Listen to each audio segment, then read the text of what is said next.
Ladies and gentlemen, boys and girls, episode number 131 of From the Sidelines.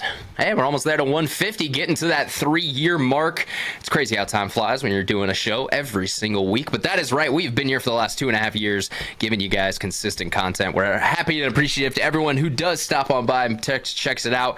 We appreciate you guys, all of our fans out there, our Patreons, the Mike Ryans of the world, the Christopher Strucks. We appreciate you guys.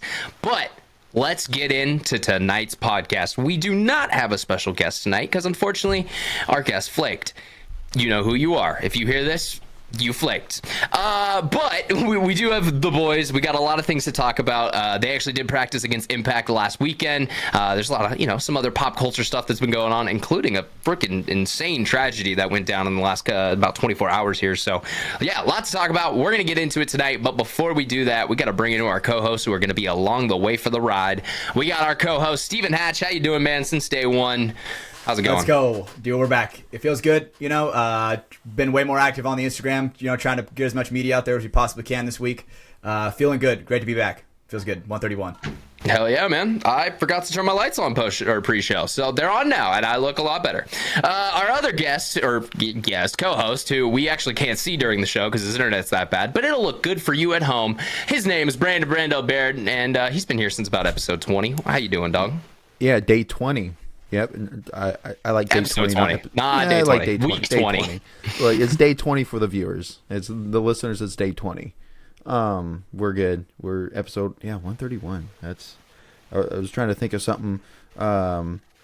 For episode 151, can we make Caribou Lou from Tech 9? Is that what you're thinking? That's where my mind went. For 151? Like, 151 though. Yeah. That's not. Half a bottle of 151 off of the jug, a couple Malibu rum, baby, that's what's up. Then you feel the... Okay, I won't keep going. But yeah, so for episode 151, we're going to get drunk off Caribou Lou. I'm down. The drinking episode. Hell yeah.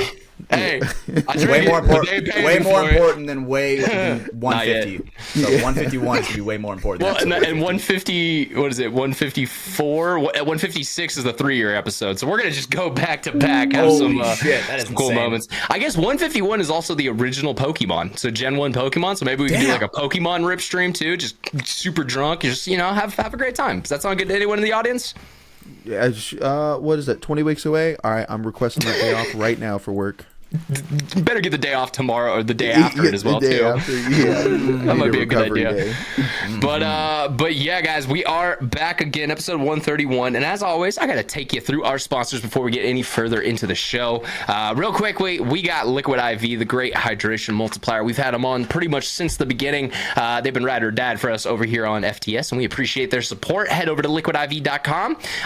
Update about the promo code. They recently went in and changed all the back end stuff on their affiliate program and all that. So the promo code is now cap sensitive. So you got to put it in all caps. It's a little annoying, I know, but Christian actually reached out to me from in the pits. Appreciate you, buddy. He tried to use it lowercase and it just didn't go through for him. So if you use all uppercase Mafia_Moffitt, you'll be able to get 20% off and free shipping at Liquid IV. They've got their sugar product, the sugar-free product, the immunity booster, the energy booster. I think there's one that helps with sleep too. They've got a whole bunch of awesome products over at liquidiv.com. Whenever you need hydration throughout your day, they're going to be the product that gives it to you. So yeah, go check it out for yourself. Promo code capitalized Mafia_Moffitt. Moving forward, NECTR Energy, NECTR.energy. We love the guys over here. Great little energy pouch. As I said on the show before, it looks kind of similar to a nicotine or tobacco pouch. Big difference is there is no nicotine or tobacco in this product. It is caffeine and a neurotropic, so it's meant to get you boosted back up, focused back on the task at hand. And yeah, it's great. They've got awesome flavors. My favorite is either the not wintergreen. What did they call it?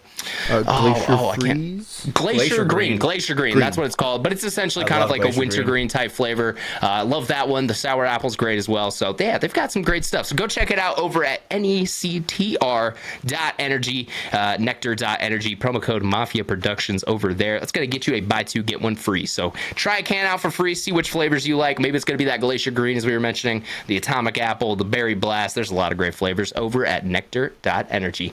And last but not least, we got weltsclothing.com. Head over to weltsclothing.com. Make sure you get there. first Wednesday of every month, because that's when they go ahead and drop their limited edition apparel, which is, Welts Wednesday. They branded it. They've made it their thing. So on Wednesday, we now wear Welts. We don't wear pink. By the time this episode comes out, will that be Welts Wednesday? It will be, yes. We are hitting our timing because this will be the first the first Tuesday of the month, meaning, hey, tomorrow, Welts Wednesday, go check it out. There's going to be something over on their website. They drop it every single month. They have some awesome guys behind the scenes who are, big into supporting not only, the Welts brand in general and the companies around it, but just paintball in Texas in general. And yeah, we love to see it. So we love Welts. They make some awesome things. Brandon always wears the hat on the show. I throw out the t-shirt and stuff sometimes, but they make some cool straps and other things as well. So go check them out. Promo code FTS. Save yourself some money at Welts. All right, boys. Well, hey, let's give the people what they want a little bit. I know you guys had a busy weekend last weekend practicing what everyone is calling the what evil empire of the pro NXL rankings next year. So how was it playing against Edmonton Impact for a couple days? So that's a stretch. We were playing some of Impact, right? Rainey was not there. Marcelo was only there for one day. JC was not there. Laval was only there for one day. But we did but I would call it Timpact. Tim Brusselback was there. Archie was there, filling in, but basically Impact, right? Tyler Harmon was there. Derula. Brandon Cornell. I don't know if Derula wanted to be there after what you did to him a couple times that weekend, bro. Hey, let me just say, hey, shout out to Impact, because there were definitely times where they were fucking us up. We were fucking them up a little bit. And was the paint you were using that day gluten-free? That's really important. Sadly, no, it was not. Oh, damn. That's probably why I was so upset, bro. I think you sprinkled extra gluten on that. I did, for sure. Oh, okay. Got a little saucy. Also, nice headband, Brando. They were showing us a lot of good lessons, right? There were some where they were coming over. Oh, man. Okay, I definitely got a story about practice for sure. They were coming over telling us, basically, okay, so valuable information that I'm a spread here that they were telling us, right, is... Listen up, D5. Yep, listen up, everybody. Your trades, don't just fucking run down and fucking get a kill and trade, right? Make sure that you set your teammates in a position to where they can capitalize on it, to where you're not, say if it's 5-on-4 and you're the 4, if you trade, boom, now you're in an even worse position, right? Try to make yourself to where if you're going to do something anywhere near that, make sure your teammates are in a good position where they can wrap up the game. Yeah, don't make moves independently. It's a team game. Absolutely. I mean, sometimes you're going to be in their snake and no one's going to be around you. That shit happens, but, the more successful teams, you want to be with your boys pushing together. I mean, dude, it's simple. Like we talk about, Valorant and CSGO and all that stuff all the time. It's, dude, as far back as Gears of War, it was the old saying of 2 is 1 and 1 is none. Yeah, because if you fucking run into a dude with 2 Nashers, you're done. You're just not winning that fight. Dude, valid reference. I love me a good old-fashioned Nasher. Oh, one man. Pump. Oh, one of the most satisfying things in video games. Sorry, I got you off task there. No, I'm getting nostalgic now. All right. But, back to Impact. Yeah, back to Impact. Oh, dude, it was so much fun. It was... Because I guess the one thing for me is it gives me the confidence where, dude, Titans can bleed. And this is going to go out to everybody that's ever played up a division, right? Where you've played, say if you're going out there and you're a D5 team and you're like, oh, dude, we're playing the D3 team or the D2 team. Dude, Titans can bleed. Use your teammates, capitalize on your advantages, and don't mess up, right? Focus up. Anything can happen. They would make one mistake and we would win a point, right? And we would make one mistake and they would win a point. That's just the way it is. Well, that's what I mean. When you get to pro paintball, especially, but even getting down into semi-pro with some of these teams, you make a single mistake, that point is over. The team is going to capitalize it, and you're just going to be a position where it's like, all right, someone is either going to make the best, low body move I've ever seen, or this point is just going to go to the team that capitalized on the mistake.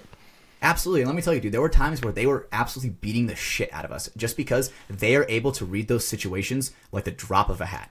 Yep. And just their reaction skills are just so much faster. Absolutely. There's a reason why they're pro, right? Yeah, exactly. Yeah. There's a reason why they're pro and we're not. It's very akin to saying, a college football team going up against an NFL team. Everyone makes that point of like, oh, the best, college football team, they might be able to beat like the fucking Titans or Jaguars or something. Well, here's the thing, they won't. And the reason being is because everyone on that team was the best on their team at one point in time. Yep. And they've also been there for so much longer. You just got to put that into the thing too. They've been in those pro leagues for, fucking some of them 10 plus years, just seeing shit. And you just store a catalog of, all right, that happens, and it just becomes muscle memory instead of reading and reacting even. Absolutely. And like Dave Baines was on our asses. He was like, dude, if you guys play aggressive, you guys have a way better chance of beating us when you guys play aggressive. And that's when it comes to confidence, right? Because sometimes when you're playing against someone that is better than you, statistically, that on paper that they're better than you, obviously, chink in the armor, right, to your confidence. Go out there with 100% confidence. Like, dude, I'm going to go and beat these 5 guys. And it's possible. And what I'm about to say, if you're D3 and below, stop listening. This advice is not for you. But there's kind of this, there's this thing in mental games and maybe game of like, if you're playing poker, when you're putting a bluff through, there's going to be a point in time where you're going to make them have it. And by that, I mean, if you're, like Fit's a perfect example of this. They got down 2 points. Okay, we have to go forward, guys. We have to win these 2 points. So we have to make Impact have their lanes. And Impact didn't have their lanes. Fit was able to get through them and make those points happen, and we all know the outcome.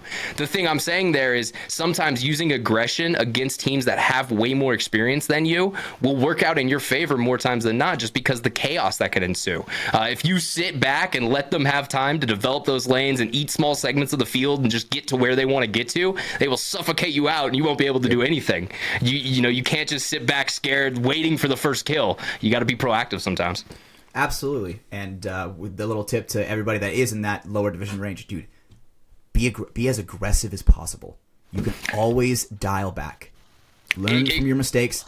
Dial back. I guess that's a good way to put it is, yeah, you may die more times than not, especially if you're, a lower division player and you just start running forward. But here's the thing, you're going to learn how to run forward. And when you're Hatch trying to go run down 2 members of Impact to finish a point, you're going to understand where the blind spot is and how you're going to be able to get that successfully. And it's with higher rank opponents, you're going to have to make those a lot tighter moves. So you learn and practice in those lower divisions.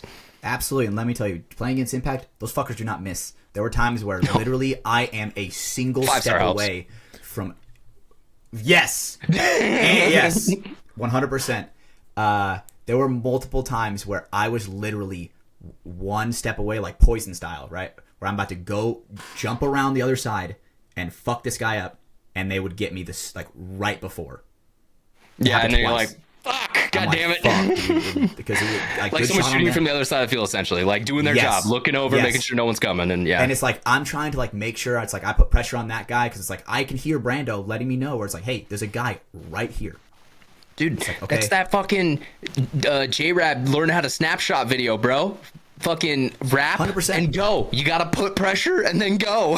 But dude, even then, sometimes you put the pressure and they come out. I've told J-Rab about it. Exactly. That video is absolute golden. That is going to be one of those paintball videos that is ageless, because as long as speedball is a thing and we're shooting that kind of way with this form, that video form made me better at fucking CSGO, bro, because it's the same concept. It's learning how to be in a gunfight without giving all your information away. And okay, you've come out of a place twice. You do it again, you're gonna get smoked. You gotta find a new way to peek that angle. Here, you guys hold it for a second. I want to see if this video still exists on fucking PB Nation. I feel like it has to. Yeah, because it was fun. When J-Rab was on Impact, I would talk to him and let him know. I was like, dude, I was a fucking... Because he and Nick Laval when Nick Laval was on here, I let him know that, yo, I'm a duty, bro. I was a big fan of your guys' podcast back then. Yeah, he got a big kick out of that. then they ended it, bro. Fucking bitches, J-Rab had some knowledge, But he still does, by the way. He's still a pretty damn good paintball player. He's a fantastic paintball player. I just want to throw that out there. 100%. Honestly, dude, when Mike Urena was announced to go over to Russian Legion, I was like, holy fuck, that is gonna, like, J-Rab behind Mike Urena, that would be a nasty fucking duo. Let's go. Okay, I don't know if I can find the video we're talking about, but I found the series. It's on PB Nation's YouTube channel. It was called Paintball University. Yes, and so that's what the videos were under. I can't find the exact one right now because we're on the show, but if you're curious out there at home, that may help you find it. Yeah, I think that one for Paintball University, that one was more like within, I think, like 2014, 15-ish. But the one that we're talking about, Ryan, I think that one goes back even farther. Oh, damn. Because, yeah, okay, I did just find one's Secrets of Paintball Snap Shooting with Justin Rabikoff, posted 9 years ago, by the way. Yep. And that was, that would have been 2014, 2013, one of those. And it looks like a Impact Series style video, whereas the first one was like webcam. Like, it looks like we were 480p. Yeah, okay, yeah. I can't find that one. So, yeah, I'm pretty sure there's one where J-Rab was, I don't know, I think he was playing for the Russians at the time.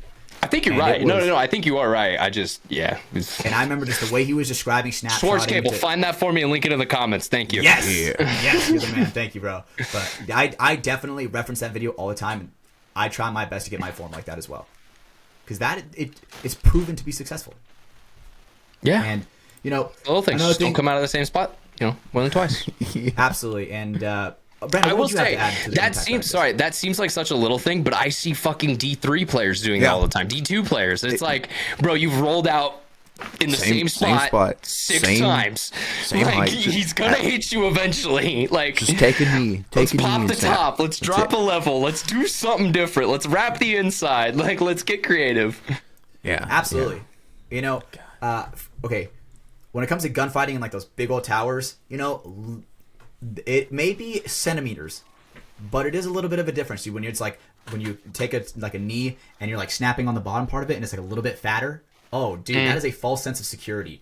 Like sometimes I feel like they are able to bomb them in right on top of your loader. So it's like you have to definitely be careful. I mean, I remember, so the Mech X-Ball layout that we were playing at Fit, I ended up just playing a tower most of the time because that was like the Dorito 2 breakout spot. Like, it was just, you get there and shut down a lot of shit. And I remember playing in that, it's fun that you can almost bait people when you go low because, snap high, drop, and then start to like come up as you're shooting in because they're already like, whoa, what the fuck, where's this paint coming from? And now you own that lane. And now they have to come out into you and, instead of vice versa where you're trying to get the domination back. So, yeah, be creative. Gunfighting's all about being creative. Go watch the Hormesis 1v1 duels. Those are so fun. Yeah. Or even at times, you poke a head out high on one side, you come out real low, real quick, just get a snapshot. Dude, just play with it. 100%. And I think that's what makes if you don't have a good ass, go fucking do some squats and learn how to move your body around. Come on. All right? You're trying to be a paintball player. Let's get in shape here, kids. Dude, let me tell you, I was feeling it. If your calves are smaller than mine, I'm a medium man. Come on. Like, fuck out of here with that. Dude, I had leg day on Thursday. Autistic, I have huge calves, all right? I know Brandon does too. Brando has anything on his legs that are fucking huge, bro. His quads. That's all he's got, bro. Yeah, he's got about a foot up top. I'm kind of squatty. Yeah, it's all. No, there's nowhere for my muscle to go. Your tired walk is pretty funny. Like, you know what I mean? Like, end of a long point, you're dead tired, and then you like your gun drops and you like walk to the pits. That walk, Brandon, you look fucking so funny because it's just like these legs that are just like, oh, okay, I don't want to fall over. Like, I don't know, man. You look like a dwarf out there. You look like Gimli trying to go back to the fucking, I don't know, the these Shire. Logs. We're good in short distances. It looks so out of place. And I guess your gun makes it worse because now like your gun balanced it out being up top, and now I don't know, it looks dumb. But how would you say Impact Weekend went, Brandon? I'm gonna have to go just look at some footage. I want to watch. Yeah. Perfect paintball height. Not sure. You're just perfect paintball height. Exactly. Brandon, really what I'm trying to say is I hate to see you go, but I love to watch you leave, bro. Damn straight yes, you sir. do. Damn straight. Yeah, I've seen that Sam Solik picture of him. I've seen it. I'm looking at it right now. That is Brando. That's just me. I love it. No, that's Sam Solik's pecs. I'm confused. What are you guys talking about? Yeah, exactly. Yeah. All right, no one knows what we're talking about. No one knows what we're talking about. Bring it back to Impact. All right, so Impact. It's going into it. I think like we didn't talk about it as a team. At least for me, like mentally, it's like, all right, we are going up against a better team, a pro team, a top echelon pro team. Like, it's not in our favor. They're getting paid to be here. This is serious shit. We're gonna win some. They're gonna win a lot more. But that's fine. We're gonna grow. We're gonna learn as much as you can. Absolutely, and take the licks and not losses, lessons, right? And it's at times we'll kind of go at each other's throats, and then it's like in the pits after we let that out, right after the point, it's okay, let's talk about it. This is what happened, this is how we fix it. Let's go out there and fix it right now. Learn from that. So Brandon, you're telling me that there's times in the day where Brandon will yell at his, or where Hatch will yell at his teammates? Is that what you're saying? Because I've never seen that. I know. Dude, he always seems so zen, so meditative. I've been pretty good about it. Very just polite. Say. I have been trying. Like, instead of yelling, sometimes I'll be like, "Hey guys, what the fuck happened over here?" Like, I'll be genuinely like a lot quieter. I feel like one thing that would help you a lot too is if you hit the, when you're mid yelling someone out, you're like, "Fuck! All right, I'm sorry, I'm not angry at you. I'm just frustrated. I'm taking it out on you." I feel like that might help sometimes. You let people know that, because that's what it is. You just got adrenaline dumping. You don't mean it. You're just shit's happened. Yeah, I sometimes let that's out most paintball shit. Let's be real. Sometimes I let out one good old F-bomb, and then I'm like, all right, go back to the drawing board. Then I drive back to the pits and get my paint. By that he means faggot. Yup. Why'd you censor the F-bomb? We say that a lot. You can say fuck. It's okay. No, you're right. We do. Fuck. You're in your head. Why are you in your head? I was trying to be a little better with my language. I was trying. My grandma listens to this, so I was trying. Dude, this is from the sidelines, man. What are you talking about? Grandma Hatch. She has dementia. She'll forget about it. She'll forget about it. Now I feel bad in both ways. What the fuck? No, it's okay. It's okay. Well, hey, you have told me this before. I do love the fact that both of your grandparents listen to the show. I think that's awesome. Shout out to them. It's cool that they're supporting. I know, but they're supporting their grandson. They see, hey, he's on a thing, and that's awesome to them. They don't know how to use a smart TV. So on their fridge, I have step-by-step directions on how to use YouTube, on how to get the podcast, like the most recent episode of the podcast, on their living room TV. Let's go. It is the funniest shit ever. So a part of me, like, the blame is on you for this. You gave them access to it. Like, absolutely. Both my parents, my dad listens to podcasts. He could find this show if he wants to. I think he's told me at one point in time, he's listened to an episode and he's just like, son, I'm going to let you do that thing over there. He's just like, I don't want to hear what you guys are talking about. And I respect him for that. I think it's mostly because it's like Brandon's dad's the opposite. I take pride in the podcast. I take an incredible amount of pride in the podcast, and I'm like, Grandma, I'm on a podcast, dude. She doesn't know if we got 0 listeners or 10 billion. We're the next Joe Rogan, Nemo. Yeah, you tell her. You need to tell that lie. I'm sorry. Yes. Just. What I'm saying. When FTS it comes, the moon, Mom. And FTS you just the gotta moon. be like, we made it, Grandma. Like, we did it. And like, you just for her, not for anyone else. It's for her, so she, can take that to her grave. You know what I mean? I'm getting pretty decent at Photoshop. I gotta Photoshop my picture with Joe Rogan, and I'll be like, yep, I was there. No. In the studio across from him. Oh, you're so right, bro. You are so right. Just that was a lot easier. Have like the Nick Laval screenshot with his little background of Zen and Yin and Yang. Yeah, just Joe Rogan's face on his body. Crop it. Yeah. Not even a good Photoshop. It's like, job. But it's him like celebrating at the UFC, so it's just so out of place. One of the ones where he's like making a face with the other co-commentators or whatever. Or John Anik, DC, they're all losing their minds. Yeah, that's a classic meme. But yeah, overall Impact Weekend, dude, fantastic. I love playing those guys. It was really cool because I got to formally talk with some of the dudes on Play the Game, Tyler and Marcelo. It was really cool hanging out with those guys for a little bit. Love bunkering them. It was tons of fun. So overall, great weekend. Yeah. Yep, a lot of learning. Just love playing against them. That's it. Yeah. I need to take my gun to a tech, bro. Brando, I need you. All right, I'm your tech. What'd you do to your gun?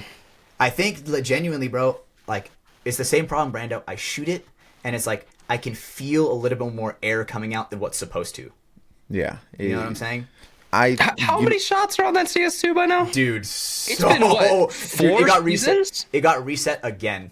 I don't know how. Okay, but honest question. How many seasons have you played with it? All right, that is the first generation of CS2. So I got 2 CS2s and color swapped them and played with it. That would have been like 2018. That was 2018, right? I joined in the winter of 2017 going into 2018. Okay. All right. I know divisional players, Tanner Monson, with 6 different GATs at home. This man has had the same gun for 7 years. Let me just tell you, ladies and gentlemen, that's all. You don't need a different marker. You need to spend some time drilling. That's what it is. God damn it.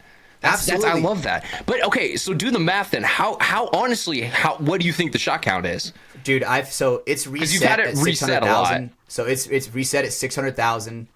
And did they do like a board swap? And you've had some other shit done to it. I've done multiple board swaps because essentially the only thing original is the frame. Like the metal frame, and that was part swapped. So dude, it's really grips, a Frankenstein gun. Even the grips are OG, bro. Like, dude, they're squishy. They're squishy as hell. Yeah. It's okay. First of all, it feels good. No, it feels good. Like my CS1, like they're smooth, they're squishy. Yes, I love it. Yes. They're almost like molded to where your hand goes because it's just been rubbed so much there. Yeah. It's just it knows she you knows rub the genie the right way. She knows the way I rub her, bro. Oh, I meant the lamp, but okay. Oh, I thought we were talking about my gun. Yeah, your gun, Lucille, right? Isn't that her name? Marker. Sorry, marker. Yeah, paintball marker. But so dude, overall, over 1 million for sure. What what would you say you're shooting a season? Like, have you ever had at the end of the season looked at your counter? Like, honestly, I think that it's got obviously as a front player, we always have one rainy event every year to where some shit goes down. You know what I'm saying? Okay, so you're just saying every year it's been kicked out. There was one year, not one season it's made it through with the original shot counter. My gun was possessed and started shooting by itself. We're standing there, walking back to the pits. I'm holding it by the front grip, upwards. So the barrel's pointing upwards, and with the barrel sock on. I'm a safety player, right? Look at this guy playing with his stuff. I was checking my and hey, autism. Hey. Yep. Come back. Right, so I'm carrying it. It's raining like crazy. It's a Chicago event, dude. It is raining paintballs. That's how big these drops are. And all of a sudden, we're walking back to the car. Then my gun just goes full auto and starts shooting into the barrel sock like 15 balls. And I'm like, I better go to a tech right now. Hey. Well, I was gonna say, shout out to HK for those strong ass fucking bunker bags, bro, or those barrel absolutely. bags. They keep it safe. Ripped into them, and hey, they can take a beating. That day. Do you guys remember those commercials, the original ball break commercials, where they had they were just blasting into the barrel sock? Dude, I remember those. Yeah, slow motion. Never changed, Marky. I've always wondered. I was like, man, what does the inside of that barrel look like? Do you guys remember the original KLR ad where they had Greenspan and they fucking threw paint buckets on him? No, check this one out. I actually have one of the original KLRs right here. That's it. Brandon, do you remember that ad? Yeah, I remember. It was like gold paint, and it was just covered everywhere. The different colorways, Yep, this is one of the colorways. This is one of the OG colorways. OG, yeah. This is an OG. This is one of the very. I'm gonna be honest. That is a shit mask. I really do not like KLRs. Dude, let me tell you. Not yours, Hatch. Like, do you know what I mean? I'm not saying I'm an SLR guy. Yeah, SLR's way better, but honestly, give me JTs or fucking shoot me in my face. Which sucks, because they're part of the core monopoly, and I hate it. God damn it. Yeah, I'm an HK guy. You guys know me. Mask. Yeah, no, you are. The thing is, I love my custom shit. Dude, my Master Chief SLR, that is a beauty that I will never get rid of. Well, that's a 101. And you know me, I love me some, low value number of items, some 50s, hey, some it ain't a PSA 79s. 10, but it's one of one. Well, that was an amazing segue because I did drop some cards off to PSA today, but here's the difference. These ones I was very hyped about pulling, and they're very special, and I'm not going to show the podcast audience or you guys until they come back. Anthony knows. I've told some people around here because I was like, I got to tell someone. This is fucking insane. Oh, my God. So when I get it back, and if it's hopefully in a 10, it would be a population 210, and there's only 3 other ones graded. So that's why it's like, all right, we're gonna cross fingers. We're not gonna put anything out there. We're just gonna send it off, and we'll see when it gets back in about 2.5 months. 2.5 months? Grading time's taking forever, bro. I dropped that first order. I dropped off December 9th. I thought those were delayed though. They work as the holiday stuff, but they just went into grading this last Tuesday.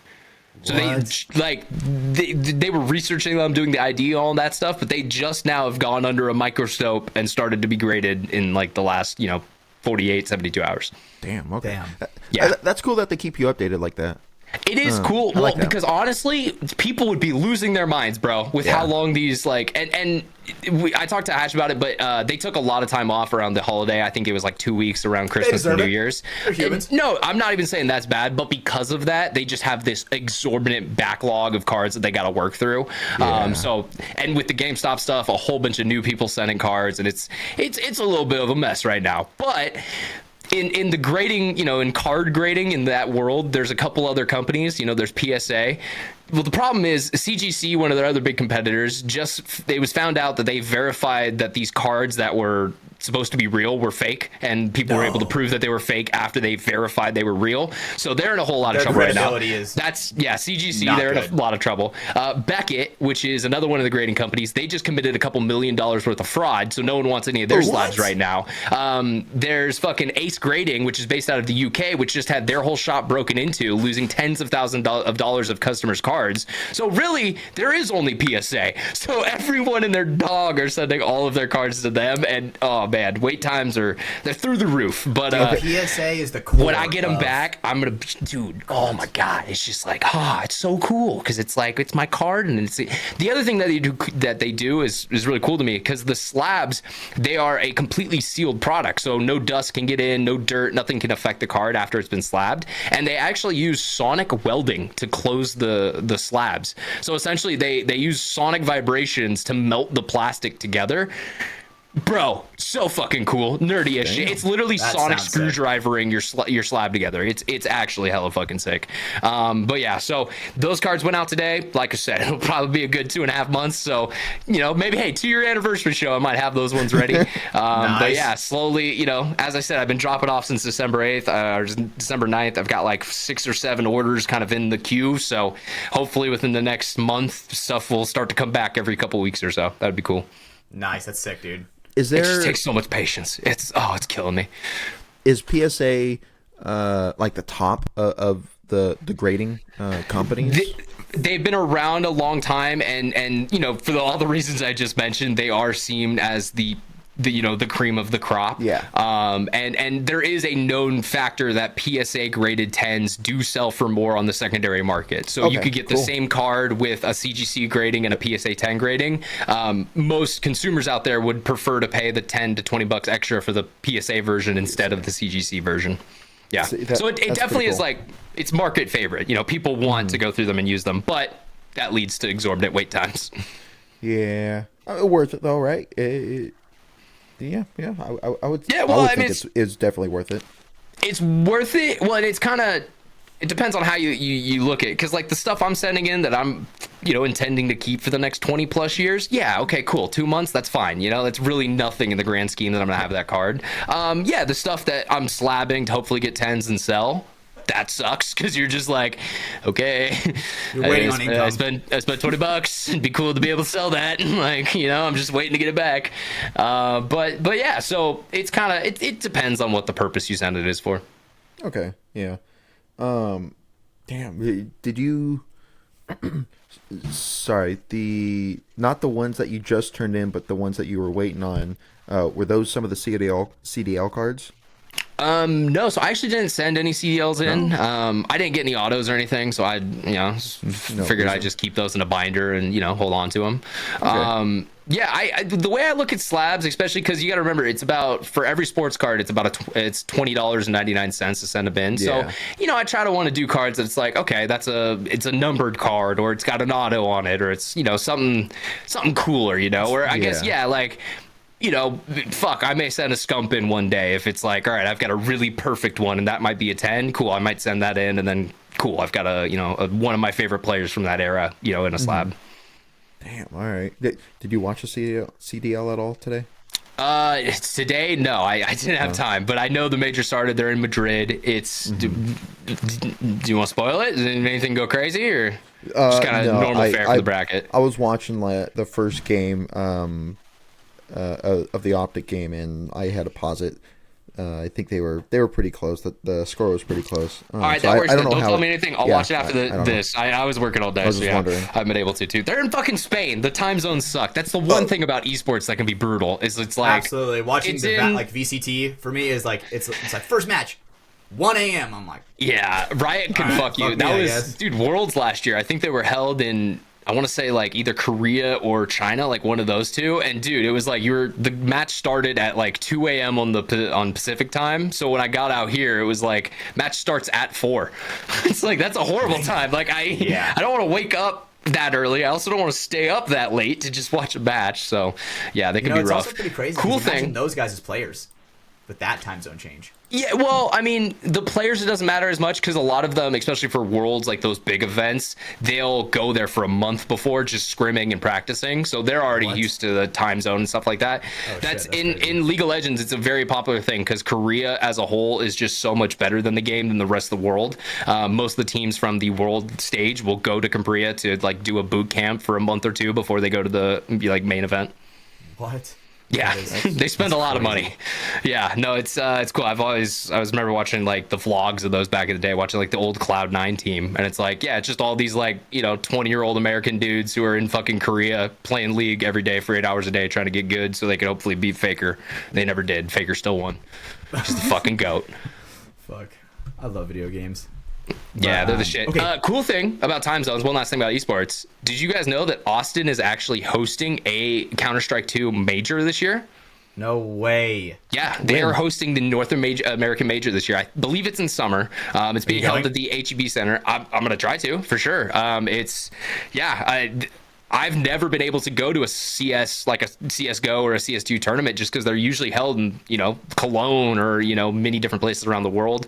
I know Sydney's a big venue for that. There's a couple other ones, but yeah, so that would be really cool to go to, see some of those guys. Unfortunately, it sucks because now it's like I don't know all these players as much as I did during like my CSGO heyday. Like, bro, give me fucking Olaf Meister and Get Right. Those are the guys I want to see on stage.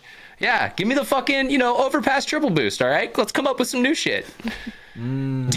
That's the other cool thing. So CSGO, they had a history of whenever a player in a major would do something so crazy or so, out of the norm, they would make a graffiti for it and put that onto the map. So then whenever you played that map in normal competitive or whatever, you would see that graffiti there. That's Fnatic, cool. That team, I think they have 3 out of the like 7 or 8 graffitis that Valve ended up making. That should tell you something. That team was so good in its era that they were coming up with shit that other teams were like, we've never seen that before. Damn. That's pretty cool. Damn. I mean, the triple boost was one. They found out a way where they could stack 3 players on top of each other without falling off due to collision, and then they would have a perfect entry into this, a space where the enemy team thought they were perfectly safe. The other one was they were so far ahead in the game, they had enough money to buy the most expensive weapon on every single one of their players, and then on Dust 2, it has this really big opening down the middle of the map. So the terrorists and the CT, you can see each other like off the break and paintball, a second into the game, and if you hit that shot, you hit that shot. Well, if all 5 of your teammates are there hitting that shot, you're probably going to hit that shot. And this dude on the team playing against them comes out, peeks the corner, and just 5 ops destroy him at once. So they gave him a really cool, graffiti for that. And there were some other fun ones from Fnatic. But yeah, back in the day, dude, they were crazy. One of the few teams to ever beat them, old school Cloud9. North America fucking favorites. Go look up the tank top Cloud9 CSGO team. That was my shit. That was my generation of Cloud9. My ranked teammates eat their boogers, bro. I can't get a good ranked teammate for my fucking life. Yeah, because you're playing Valorant, right? Yep. Okay, sadly. Why are you playing a game by the terrorist organization known as Riot Games? Like you're doing it to yourself. Hey, I know you play League 2. I know you play League 2, buddy. Also, go look at my OPGG. It's been a couple months, all right? I've stopped that addiction a little bit. I've been into Magic the Gathering a lot recently. Yeah, I don't know what it is, dude.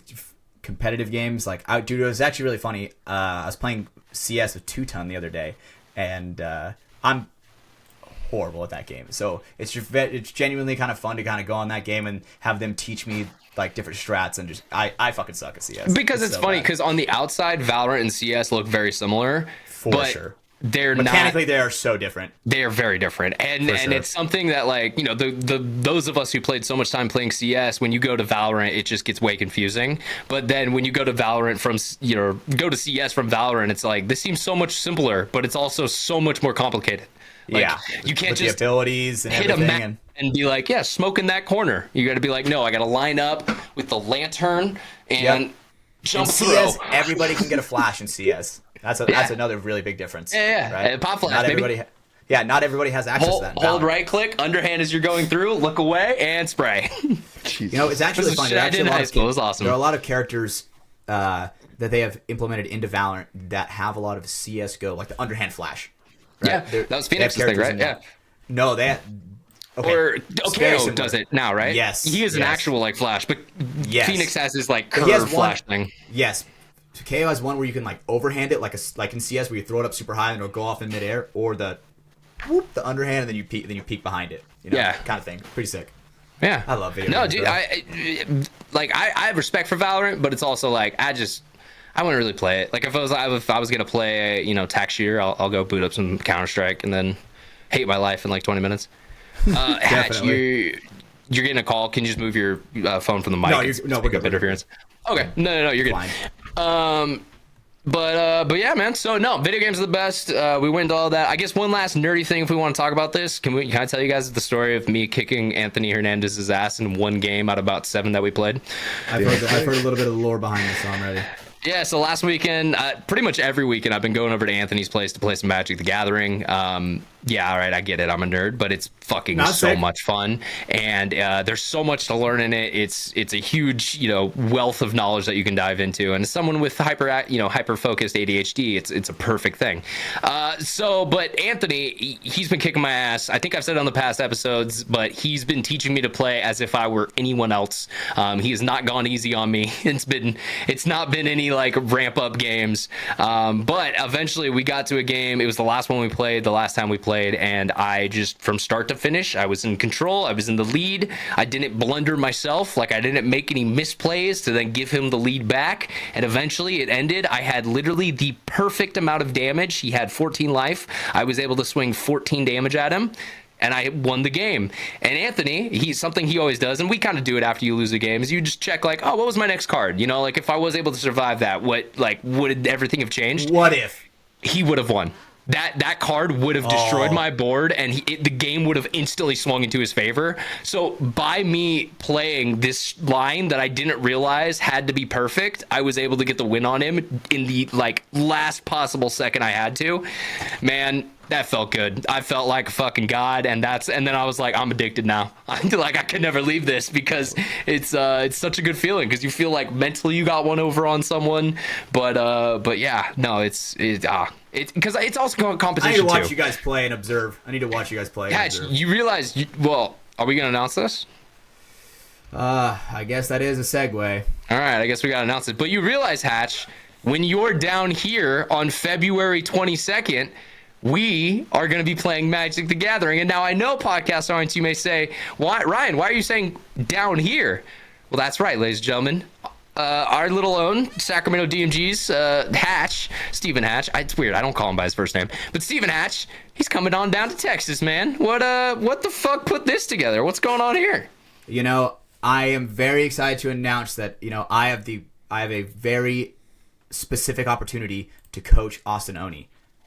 And I'm going to be running some things out there for them, making those guys a lot better players on stuff that I've learned throughout the years. And, dude, it is nothing but an honor to be able to represent the Oni on my chest, right? Yeah. And I'm very excited, right? It's like the whole... Okay, I'll give some whole story behind this, right? Because I guess it's weird to get emotional about it because, dude, I've been working so hard for an opportunity like this, right? And for the record, Brandon's being lame and staying home. Just wanted to put that out there early. Yeah, you know, Texas. You've still never been to Texas. You need to go to the Texas event, bro. It's like that episode of SpongeBob. Dumb old Texas. That's Brando. Yeah, you're insulting me as Sandy Cheeks, all right? So fucking... Ooh. I will take your water away, Brandon. You don't need it. You say you want me to sand your cheeks? Hey. No, I said nothing of that sorts. Why are you listening like that?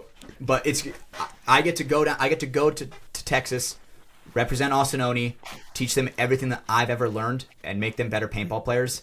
And within 12 hours, it's going to be just brain shoved into their brains. I get to do so many brain transplants. I'm so excited. Basically, call me the surgeon. We actually may want to bring Brandon down. We may need a surgical tech on hand. Right. So, genuinely, it's hard to like not get emotional because, dude, I've worked so hard for this. Right. I've dreamed about this opportunity. Right. Well, yeah, man. I think of the little kid, Hatch, who was playing with SenCal Alliance and went to a fucking horrible field in Texas and fucking got muddy and dealt with all that shit. Could you imagine 10 years later you be coming back down here to teach, like, you know, coach a team essentially, like on assignment for paintball? Honestly, I never would have thought it because, dude, I was like, man, you know, maybe like this is the kind of thing where, you know, can set things in motion, right? This is my beacon of hope, right? I feel it. And it's your way to get out of California. Well, dude, you better bet your ass I'm not going to mess up this opportunity. Well, you can bet your ass we've been talking about that. Yep, and so I'm so excited. This is one thing about the Austinoni boys. As everyone who's been listening to the pod for long enough knows about our 5-year deal that I have with them. Those are some scheming motherfuckers, all right? The one thing they know how to do is put together a good scheme. So, yeah, you best bet your ass, Hatch. We've been putting together some schemes down here trying to transplant you. Absolutely. So I'm incredibly excited. I get to run a private practice with them, and by their grace, you know, by having me down there, incredibly grateful for the opportunity. And dude, this is the dream that I've been chasing. So yeah, man. This is where if we didn't have to deal with copyright, this is where we put some flawed mangoes in the background, some motivational music, and I'm like, this is why I have everybody with it. Is this your hope core moment? Ladies and gentlemen, it's possible. Anything is possible. You set your mind to it at a young age, and you do it. Never give up. It's gonna be hard. There's gonna be mornings where you wake up and you're gonna want to never get shot by a paintball. But dude, it's worth it for me. And if you want to follow the dream of being a paintball player, push. Insert Shia LaBeouf. Just do it. Just do it. There you go. Finish that Straight off. Up. Awesome. But yeah, man, we're excited. I've already told Hatch I plan on kind of vlogging the time that he's down here from when we pick him up to when we drop him off. So yeah, hopefully be some good entertaining content for the From the Sidelines listeners, seeing a Hatch down here in my natural habitat now, but one that he won't be too familiar with. I guess you technically have been to Round Rock before. You went there for the NXT event, but yeah, we'll show you a little different side. We'll show you some Magic the Gathering. We'll go show you Tanner's little fucking farm that he lives on. It's great. I'm excited, dude. But he's got the best out there. I'm down. I love the Austinoni boys, and I'm just incredibly grateful and excited for this opportunity. Hey, it's okay. That's a very common thing for people to come here from California and spend their first night on a bed in Tanner Monson's house, because that's what I did. And I've met the guy like 2 times before that, and I was like, well, hell yeah, what's up, Tanner? And we're best friends now. So, you know, it's a great thing for you, Hatch. I'm excited, man. I'm incredibly excited. Like words can't even describe the excitement, dude. Like I almost cried, genuinely. I was like, holy shit, bro. This is what I've been shooting for. Right? Just to convey my message of what I've learned to everybody else. I was really trying to think of a song connection, but I just couldn't think of one there. I'm sorry. But this is you, Hatch. This is fucking... You know, if I had more time, you gotta really go your own way. What about us? What about everything we've been through? What about just... You guys don't know that one? High School Musical. It's a banger, by the way. I was more like the All-American Rejects. No, I never wanted to hurt you. Move along just to make it through. That's a good one. You know, that's the song I was feeling right there. Come on. Dude, I love that song. Honestly, dude, we're gonna get copyrighted. We gotta stop. Playlist? I think that was on the FTS playlist. It probably was at one point in time. Yeah, I think you added to it at one point in time. Oh, dude. FTS playlist. We're gonna update that sometime. Hey, stay tuned for the post show. Hey, we did subscribe to Patreon. That was less than 8 weeks ago. We already did the last one. So yeah, we'll get another topic in there. Hey, subscribe to the post show if you guys want to know about it. Subscribe to the post show. Yeah, the FTS playlist, we do those on the post show now because YouTube is not a big fan when you play 15 random songs during your episode. So yeah, we do it over there. Head over to the Patreon. Make sure you get signed up. And yeah, that's how you get access to the post show. Extra content every week with us. And it's paywall content. So we say crazy things. We let it go over there. Tell you, me going down to Texas, don't watch that one. Without me going down to Texas, we are making Patreon content. Let me just say. So be ready for it. Yes, there will probably be some more things that come through, but I'm excited for it. It's coming up. I mean, less than a month, you'll be down here, man. So yeah, happy that we're announcing that. I think it'll be cool. We're gonna be going out to Outlaw, so the boys at Oni can kind of get some coaching from you. So yeah, some of the other teams there, if you guys want to meet Hatch, he'll be at the field. So yeah, make sure you say what's up. Trust me, he won't say no. If you see the dude with the mullet and say what's up, he's gonna say hi and chat for a bit. So yeah, if I know some of the Outlaw guys started to listen to this show. I'm a nobody. You guys are the real people that I want to listen to, right? Because I'm lucky enough to have a platform to where I can tell everybody stories, right? This is a thing where we can tell. We can tell the story of Die. Yep. On the post show. Yeah, right. On the post show. This guy made a joke in the first 30 seconds and we had air on, dude. Chill out. Hey, that was 55 minutes in, all right? We're a lot further in tonight. Okay, dude, we're already 55 minutes. Holy shit, bro. Yeah, it's been flowing, bro. All right. I got a little bit for you guys. All right, so we're done. Hatch come down here February 22nd. We'll be out at Outlaw. It's gonna be a lot of fun. Excitement. Be ready. Brandon, do you have anything else to say about it? Because you said nothing. I'll be here. No, I'll be here. I'll be waiting. I'm excited to see, like what you come up with, what you want to show them. I don't know. Yeah, it's gonna be cool. Absolutely. And let me tell you, okay, I'm not gonna. Please, Oni members, stop listening to the podcast. Hatch, please, teach them the fucking what's it? The double knee slide. No, the fucking Mighty Ducks. Teach them the flying V, bro. Oh, it'll never work. It never works for any team. But I just want to see them run in the flying V down the field. Hey, all I'm saying is, bro, the same weekend that when the original Russian Legion brought the 9-second point originally, but it's not a flying V. I'm talking OG, fucking Mighty Ducks in the line, and then you drop the puck back, and then that dude gets obliterated by the fucking free wing because this isn't fucking Disney hockey. You're absolutely right, Ryan. I think there needs to be I was trying to make a brilliant D2 the Mighty Ducks reference. All right, come on, Ducks fly together. Quack, quack, quack, quack, quack. Not only are we doing Mighty Ducks, we're gonna do the Mothership, where we're gonna have 5 people in one motherfucking bunker.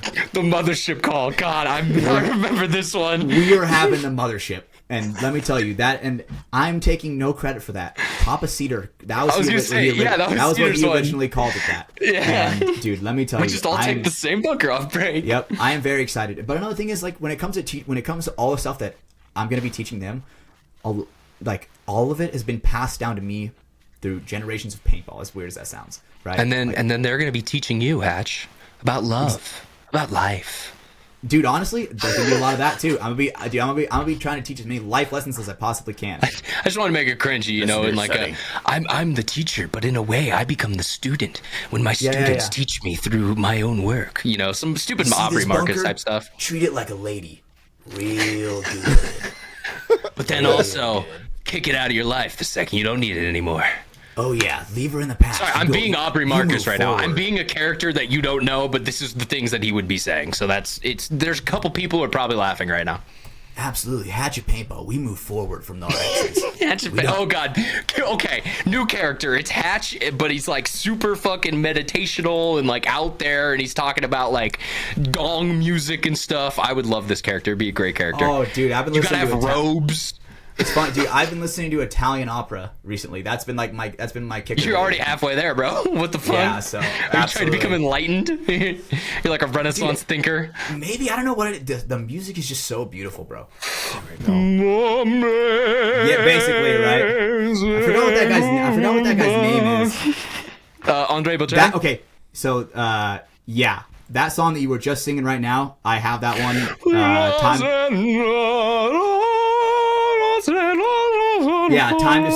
Time to say goodbye. It's so good, dude. It's in fucking Italian. I don't know what he's saying, but fuck, it just hits you in the feels every time it comes on. That one will dude, and I think honestly, it may be because of Step Bros. Yeah. When they hit that at the Catalina wine mixer, my chemistry changed. My brain chemistry was altered from that moment forward. Fucking Catalina. I never understood the Catalina wine mixer until I got to witness the Catalina wine mixer. Catalina wine mixture. One of the best jokes in a movie. I just gotta say, God, I miss old fucking American comedies. God, Absolutely. old fucking Funny or Die, Will Ferrell type stuff, or was it College Humor? Was his? I don't know. He had one of those like internet ones. Old School. Was that? They was did that. the movie? Well, Old School was a movie, Will but Will Ferrell had a whole internet like production company. Did you ever see that clip? It was. Fuck! It was right after we killed Bin Laden. It was like the skit, and it was like the guy who killed Bin Laden goes to his local bar, and he's just in there like, "We shot Bin Laden," and he's just going crazy. It went super viral, of course, right around the time Bin Laden died. That was, I think, done by Will Ferrell's production company, and I forget who it is. It may be either College Humor or Funny or Die. It's one of those two. Funny or Die. It was Funny or Die. Yeah, okay. Funny or Die. Yeah. That is fucking funny. I'm looking at it. That's such a good video, by the way. Isn't it? Who's the actor in it? He's a very famous actor nowadays. I think he was a former Marine himself, and that's why they chose him for it, because it kind of makes sense. Yeah. Fuck. Damn it. Big Chiefs fan. I forget his name. I can't think of his name. Rob Riggle. Rob Riggle. There we go. Yep. Nice. Yeah. So yeah, he was just in the whole thing. Funny. Ah, shot Bin Laden. Hey, I shot Bin Laden. Remember that good old American humor? You know, remember we could make fun of things like that. Yeah, you were celebrated for killing Do terrorists. you also remember the fact that fucking the person who announced that to most of the world was John Cena? Obama didn't even make the announcement yet, and John Cena was at a WrestleMania or some huge WWE event. Because of all the work that he had done with the military community, he actually got word before Obama officially announced it. And at that WWE, he has this great legendary speech where he comes on the mic and says, like, I wear these colors, legacy, honor, creed. He's got this whole thing, and it builds up and it builds up, and he's like, and I can confirm that the United States has, to a permanent extent, eliminated the terrorist formerly known as, Osama bin Laden, and the whole fucking crowd loses their shit, bro. It is one of the most electric moments I've ever seen in anything, and of course it comes from wrestling. Of course it comes from wrestling. Dude, we gotta watch that on the post show, bro. That is insane. We'll watch it on the post show. I already got it linked. It's sweet. So good. So yeah, if you guys want to react to that, post show for that one. But that is amazing, bro. So fucking good. What a beast. And of course it's John Cena out of all people too. That's fucking, you can't see me, baby. Dude, I love John Cena, bro. I wasn't a big fan of wrestling when I was younger, but dude, was I a John Cena fan. Did you ever have a touch of the downs? Or? What the fuck? What? You did. Well, you did have a Make-A-Wish thing, right? Yeah, because that's a lot of what John Cena does. John Cena actually, in a weird way, is kind of the angel of death. Do you know how many kids he's met, and then later, like a week or a month later, they've died? And it's funny because he made their life. He did the best thing for him. But if you think of it in the other way, you could make the argument. There's a conspiracy theory, as some would say, that John Cena has been, responsible for the death of these hundreds of, thousands of John Cena kids. Dibs. God damn it, Brandon. Damn, fuck. That's crazy. It's a Helen Keller one. It's a good one. Oh man, no, it maybe they're dying because you're not supposed to see him. You see him, it's like a ghost, right? Oh yeah, because every time we see John Cena, we just see pants floating in the air because we can't see him. So John Cena is the Sixth Sense. I gotta say, there is also that awesome video of John Cena explaining the "you can't see me" thing to this. It's like an older lady, I want to say maybe in her 70s or 80s, and he's like, "Well, I'm a rebel rouser in my days, and sometimes I would do this thing where I wave my hand in front of my face," and it was just like, "You seem like a good guy, John Cena." Like he could be a fucking asshole. That's celebrities, you never know, but I choose to believe he's a good guy. Yeah, I refuse to believe he's an asshole. Well, I mean, have you met the man? I haven't, Nope. so he could be an asshole. That's Nope. That's America, No right? way. Innocent until proven guilty. Asshole until proven not. Nope, that's John Cena, bro. We can't see him, so how do we know? All right, we'll wrap back to that on the post show. I'll write a little note for that. But boys, let's keep moving forward. Okay, I got a little bit. Okay. All right, boys. Think about it like this. Okay. When you die, right? You guys are on your deathbed. What are three stats that you would like to know of your own life? Ooh, I like Right, this. your I've heard of entire this thing. before. It's the like, you get to your death, there's a stat screen like in video games. What do you want to see? What like, right? So I have some examples. I have some examples Okay, I'd like to hear. Right? So I got how many poops you've taken in your entire life. Like that number. It's a pretty interesting number. Right? Okay. That's just an example. It's not what I would pick. Right? So this I already is have one some. let's say one. No, I was going to say, because, like, all right, I would want a total counter in miles of how far my body has traversed. Like, in planes, in cars, in flying, in walking, in everything. Because that would be very how cool much to you've see. traveled. Like, I feel like it would be a very big number, especially sure. with me doing all the production stuff. There's a lot of time on planes, so it's like I think that would be a huge number. That would be really cool to see. Obviously, I want a KD. You know, how many of my actions that I didn't know about caused a death that are then attributed? That is a good one. That is a good one. Dude, if it's not 0, I'm gonna be like, holy shit! Like, what did I do? Ready for this one? That's a great one. How many murderers you've walked past? Yeah, see, like a very interesting one like that too. Of like, how many ships in the night type moments did you have with near death? Right, exactly. Or like, okay, this one. How much total weight you've lifted? Like for a bodybuilder, like how much weight over their entire career have they lifted? I don't think I would take that as one of my 3, but that, especially like, dude, if you're Arnold, that number is probably fucking insane. Right. So this one. So this one's for me and Brando, right? So this one's for me and Brando. How many paintballs we've shot in our entire life? That's a big one. I mean, even for me, it's up there at 100,000. I got one for you, Ryan. I got one for you. Okay. How many seconds of footage you've edited? No, not edited. Taken. That number's going to be insane. Okay, taken. I guarantee you it's over thousands of hours when you count the Rebirth series, all the shorts I've done, fucking all that. Yeah, we're probably close to 5,000 plus hours at this point of like raw just footage in time. Hell yeah, that's sick.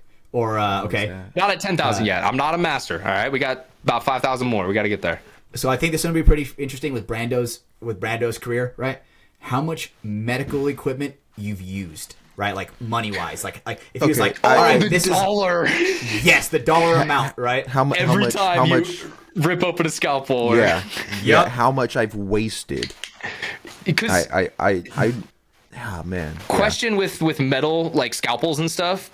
They don't all like those aren't instantly thrown away. They get like deeply sanitized some and aren't. can be used. Like it depends on how much it's been used and stuff. I mean, the scalpels that we dispose of after every use. Makes sense too, because those are more like cutting stuff. There's certain like tongs and spreaders and things like that. Yeah, those like those the bone get saw. reused. The saw. I'm guessing again because it cuts. It's like anything. That you don't want anything that's gonna get dulled or something that's gonna chip. Yeah, that's true. So you replace the bone saw every time. Hey, as they say, the most dangerous knife is a dull knife, and that's why I want my surgeon cutting with a fucking sharp scalpel. Like, brand new. Yeah, I want to see him open it before I. But yeah, that would be crazy because every time you open those fucking packs of surgical equipment that have been sterilized and ready to go, like every time you lay out the shit on the cart, because do you do that as the tech? Like, are you prepping all the stuff? Oh yeah. I'm grabbing everything. I'm opening it all myself. You're such a good surgeon doing your stuff yourself, bro. Yeah, I know. I'm a one-man job, one man army here. Yeah, you're the anesthesiologist. You're your nurse. You do the X-rays when you got to. It's easy, man. It especially in the hospital, how much we open and just throw away. Yeah, that's what I want to know. If it touches air, it's considered it's done. Like done. If the patient's in the doesn't matter. If it's open, if it's a sterile package and opened, we either have to use it or throw it away. No ifs, ands, or buts. So if you had to is that with the drugs too? Like if you take too much of a vial, you can just kind of keep one of those in your pocket, or there's some multi-use vials. But they do have the really cool like you break it and it's got like the dose in it, right? I think I've seen those where they it's try like not to use those anymore, right? Because microfragments, right? Yes. Oh, okay. Because on a microscopic level, when you break it, like when you file it and you break it. Little amounts of glass. That's why you use a filter needle. Someone's blood. Yep. Yeah, that's why you use a filter needle to draw it up. And I know from experience, you want to put as much air bubbles into someone's bloodstream, right? That's a great thing you want to do. You know, just if it's not saline, air works just as well. The better. Yeah, it's like it's like when you electrolytes cool to plants. PC. Like you need the air to get in there. Plants crave electrolytes. The body, the artery, the heart craves air bubbles. Yeah, especially when they pass through your heart and then all of a sudden cause a lot of issues. This is not FTS valid. I was gonna say this is not medical advice. Yeah, don't do that. But yeah, Brandon, your number, because you're the guy opening and setting all of that, I guarantee you it's already over $100,000 in equipment that you've touched personally yourself. Maybe even more. It got it. What would you think? Factor this in. We're talking about medical equipment. That $2 scalpel is $78 by the time it gets to the hospital. Yeah, I really, it's gotta. It's uncalculable. It's incalculable. What the? That is the way you said that. If you know, you know. Okay. If it's got to be like 400,000 or 500,000 at least, because in the hospital, dude, in the hospital we waste a shit ton. What? Yeah. That is insane. Surgery centers were more mindful of waste, smaller budget, but hospitals, they get reimbursed. They fuck it. Yeah. If you want to know why when you go to the hospital with a little cut, then all of a sudden your medical bill is about $5,000. It's everything he just explained there. I'm glad you're going off screen. Contributing to the fucking problem. Fun fact for you: very little of what a hospital makes a year actually goes towards payroll. Because people always bring that up. They're always like, well, we want doctors to be paid. Look, if you're a heart surgeon, I want you to, make a good late wage and feel like you are being rewarded for the work you do. I don't want any stress on my heart doctor. Fair. No, and I agree. Here's the thing, though. It's not the, $500,000 a year, senior heart surgeon salary that's taking all the money. It's the $72 spreader. It's the $48 tongs. It's the $67 scalpel that there's 7 of for the surgery. And like Brandon just said, the second they're done, they just get thrown away. And then you got to order a whole new set for every single surgery when you do 10 a day. Those numbers add up. Shit's crazy. Fix fucking healthcare, all right? Thank you, Donald Trump. Okay. Another statistic for me. What's a good one? Chipotle I've eaten. That would be good for you. In pounds? Like pounds? No, in kilos. In kilos. Let's make it a weird number. That'd be crazy. Because it was funny. At Saturday, after we got done with the first day of practice against Impact, me and Cedar went to one of my teammates who was working at the time. He couldn't go to practice because he works he's a manager at Chipotle, right? And sure as shit, I'm not gonna fucking dox his ass, but that's not what okay. I know exactly what you're trying to get me to say, buddy. I know exactly what you're trying to get me to say. Chill the fuck out. Okay. All right, back to the story. So I'm like messing with him, right? I'm like holding out my phone, like recording. I'm like, I hear if you record them, they'll give you bigger portions, And I am just fucking with him hard, dude, And I'm like, straighten up my shit, and it is just so funny. You got to hang out with us a little bit, but yeah, dude, I wonder how much Chipotle. As paintball players, dude, we eat a lot of Chipotle, bro. Not even gonna lie. That'd be a good one for you. The other thing I like thinking of with this whole, thing is just the unit of measurement it could be in. Because I feel like literally for me, I think my third to round it out, I think it would be really cool to see how many times I've been shot, and we'll count my camera in there, we'll count gear that's on me on a field. That's a good one. It's up there, but yeah, I really like the dollar sign amount for Brando's. Like I said, the miles traveled one. That'd be cool to get the difference. Of piss if I'd urinated my whole life. Dude, it'd blow your mind. Yeah, you would be like, seriously? Goddamn, I pissed the Hoover Dam in my lifetime? That's crazy. But that is crazy. Yeah, man. No, I stand by it. My 3, I'm taking fucking what was the miles travel, KDA, and what was the third one? I just fucking mentioned it. Short-term memory loss, ADHD. It sucks. Shit, the one I was the paintballs. How many times I've been shot? Yeah. There we go. That would be my 3, at least in 2025 version of Ryan. All right, Brandon, only one of us should pick how many we've shot. That's you. You came up with that. All right. So I'll do how many paintballs I've shot, out of my own paintball gun. Mm-hmm. That is probably an insane number from when I was. All markers, mechanical shit. 27. Yeah. Oh man, that is a crazy one. Maybe you're 27 now. Goddamn, we're getting old, bro. Maybe how many pounds of pasta I've eaten as an Italian. You're Mexican, right? What? How many tacos That's why you eat Chipotle. There you go. You go. You gotta put that one back. Yeah. Dude, I'm so Mexican. Chipotle is my shit, bro. Yeah, man. Damn. But the murderers one, That's pretty decent. Like how many murders I've walked past. Murders I walked past, or like mine, where it's like, how many actions did I make in my life that you didn't know eventually led to like someone, you know, like did I stop too hard at a light and then 20 cars back behind me, you know, that caused an accident? Like things that you don't necessarily see your firsthand, but you cause that ripple of effect in the world. I think that'd be really interesting. Effect. Exactly. Parallel universes. Yeah, multiverse.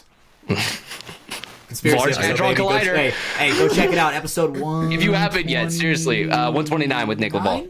Yep. Pretty sure, 129. Right? Yeah, 129 with Nick Laval. Conspiracy theory show. It's labeled. It's hard to miss. Just go watch it. It's a great show. We had a lot of fun. Love that show. Honestly, I'm excited for another one. But yeah, okay. It's gonna be another year. We gotta. Yep. It's a yearly episode. And if you guys, to continue on this, I have another kind of bit question to ask you guys. Okay. Well, before you do, let's go to another topic, and then we can jump back to one of these because there actually is kind of a serious topic that I wanted to bring up tonight. Oh, let's go. Have you guys been paying attention at all to the Washington plane crash that went down? Yeah. Yep. I saw Which one that. Is that the one with the helicopter? Yes, the helicopter ran into I think it was American Airlines flight. I saw a little bit of details. I'm pretty ignorant on it right now because I haven't done my own research. Yeah, I mean, I haven't gotten into it super far. And already there's conspiracies about, like, it looks like the helicopter meant to hit something. And, like, look, I don't know if any of those are true, so I'm not going to come on here and make it sound like they're true. But, yeah, it's one of those things. In general, it's incredibly just weird. There hasn't really been an air disaster like this in a long time. And I mean, you probably have heard of it, but if you haven't, if you're living out on a rock under there, I think it was a Blackhawk or a military helicopter of some type crashed into a American Airlines flight right as it was taking off from Washington, D.C.'s airport. I forget the actual name for it. It was coming down to land, I thought. Oh, was it landing? Okay. I think so, yeah. Yes, no, it was because I remember the satellite image. It was on final approach to land, and yeah, so just a very bizarre thing. Two aerial objects colliding in the air that has not happened for a very long time with modern day ATC and everything that we have to control, the airways. So, yeah, very very curious. A lot of questions. Was this terrorists? Was it? Were they trying to fight back against us? I don't know. Never forget. Never forget. By the way. Never forget, baby. Never forget. But yeah, so I just wanted to bring it up, see if you boys had any thoughts on it at least. Yeah, my girlfriend was talking to me about it today because she did a little bit of research, but I was like, what the fuck? Why? Like, I'm just trying to think why they would even be, like, in that vicinity. Usually, I mean, obviously, air traffic control is like, yo, plane coming in. You know what I'm saying? So, it is weird. ATC did warn them, but they warned them way too late.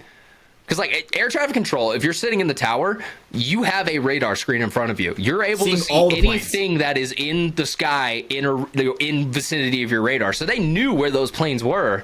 It's sadly, it kind of does seem like, I'm not trying to put malicious intent on it, but it does seem like maybe it was a human error somewhere along the way. Yeah. Like some ATC controller they weren't paying attention to the right thing at the right time, and then two planes collided because of it. Yeah, or like, did the guy in the Blackhawk not get permission going straight up? Maybe, but because he wasn't going straight up. He was actually maintaining altitude. He was on like a horizontal flight path. And you can see it in the radar trail, because that's one of the things with flights nowadays. We have so much information on like all the planes in the air and where they're at. But I was going to say that's essentially like the Occam's razor of it. The most likely outcome, it seems to be at this moment, is sadly, human incompetence somewhere along the way. It's kind of similar to the Breaking Bad situation where, two planes collided in midair there. It's just one of those things that, like, you don't think that happens in 2025 with all the technology we have.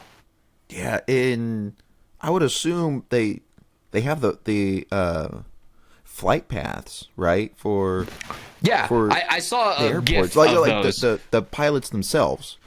Yeah, I mean, yes and no.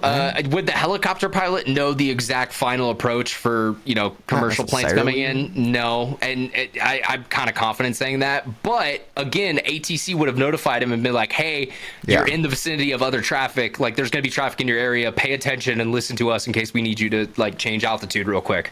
Yeah, man. Just maybe it was just like a wrong time, wrong place where he's just like maintaining altitude in the wrong spot. I mean, it seems like that. I mean, true. Maybe his fucking altimeter was not working, and he thought he was at 3,000 feet, but he ended up being at 2,500 or something like that. Like, there's so many things that could potentially, be in what this was. So that's why anyone who says they know what happened, you don't. It's going to take a couple weeks until we do. But it is tragic because a lot of people did lose their lives. That plane was loaded. Survivors. Yeah. Okay. I didn't know that, bro? But yeah. How do you? A luck, essentially. I mean, that's you got someone else looking out for you. That's how you survive that type of thing. Yeah. I mean, there's people insane. Who do it. There's that flight attendant from like the 80s who fell out at 35,000 feet and she landed and survived. That is insane. Did she have a BBL that she landed on? Maybe, but like BBLs are invented, no, but I mean, like, it does happen. But she's also probably the one person who's done it out of the 10,000 who've fallen from that height. Like, you just got to have the grace of God on your side, or something else looking out for you. Like, how do you? I couldn't even think of like landing on.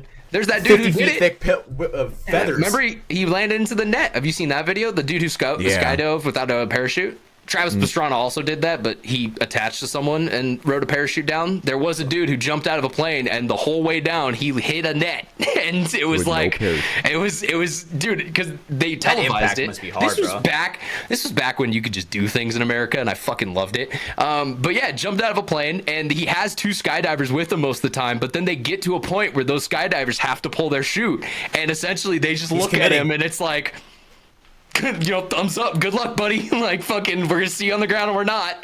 And yeah, he made it, he stuck it. But yeah, it was a huge tarp that he was able to go to, and like you said, Hatch, it wasn't super tight. Like, they had it loose so he would like fall into it, it would catch his momentum. If he bounces up, bro, he's done. Oh yeah, you're just dead. He just skyfall, bro. Soft landing. But yeah, it was like 100 feet in the air, and it like falls all the way to the ground with him, essentially, or something like that. Like, it's this huge tarp they've set up. Yeah, I wouldn't know it, off the top of my head. It's been a while since I've seen it. Maybe it's another video we'll watch in the post show. But yeah, so that's a fun one. Travis Pastrana doing it. That's a fun one as well. He got his parachute license revoked for doing that. I actually ran into Travis Pastrana at an airport one time in LAX. Oh, fuck yeah. Travis, seems like a pretty cool dude. Just likes to throw motorcycles in the air and do crazy and dangerous shit. Yeah, I was like, are you Travis Pastrana? He goes, yeah, and he's wearing like a Red Bull hat and everything. Did he have a flannel and a Red Bull hat on? And you're like... No, he just had a short sleeve like Harley Davidson shirt on. He had like a Harley Davidson shirt on. Oh, okay. Hell yeah. No, cool dude, guy. That's fucking sick. What was I gonna say? Did you guys ever watch like the Nitro Circus stuff back in the day? Some of the crazy things they would 100%. Do. It's funny watching that as a kid, and then also seeing Travis Pastrana become one of the greatest rally car drivers in the world. It was like, oh wait, the dude who was just doing random shit with his buddies is actually a very talented, driver at the same time.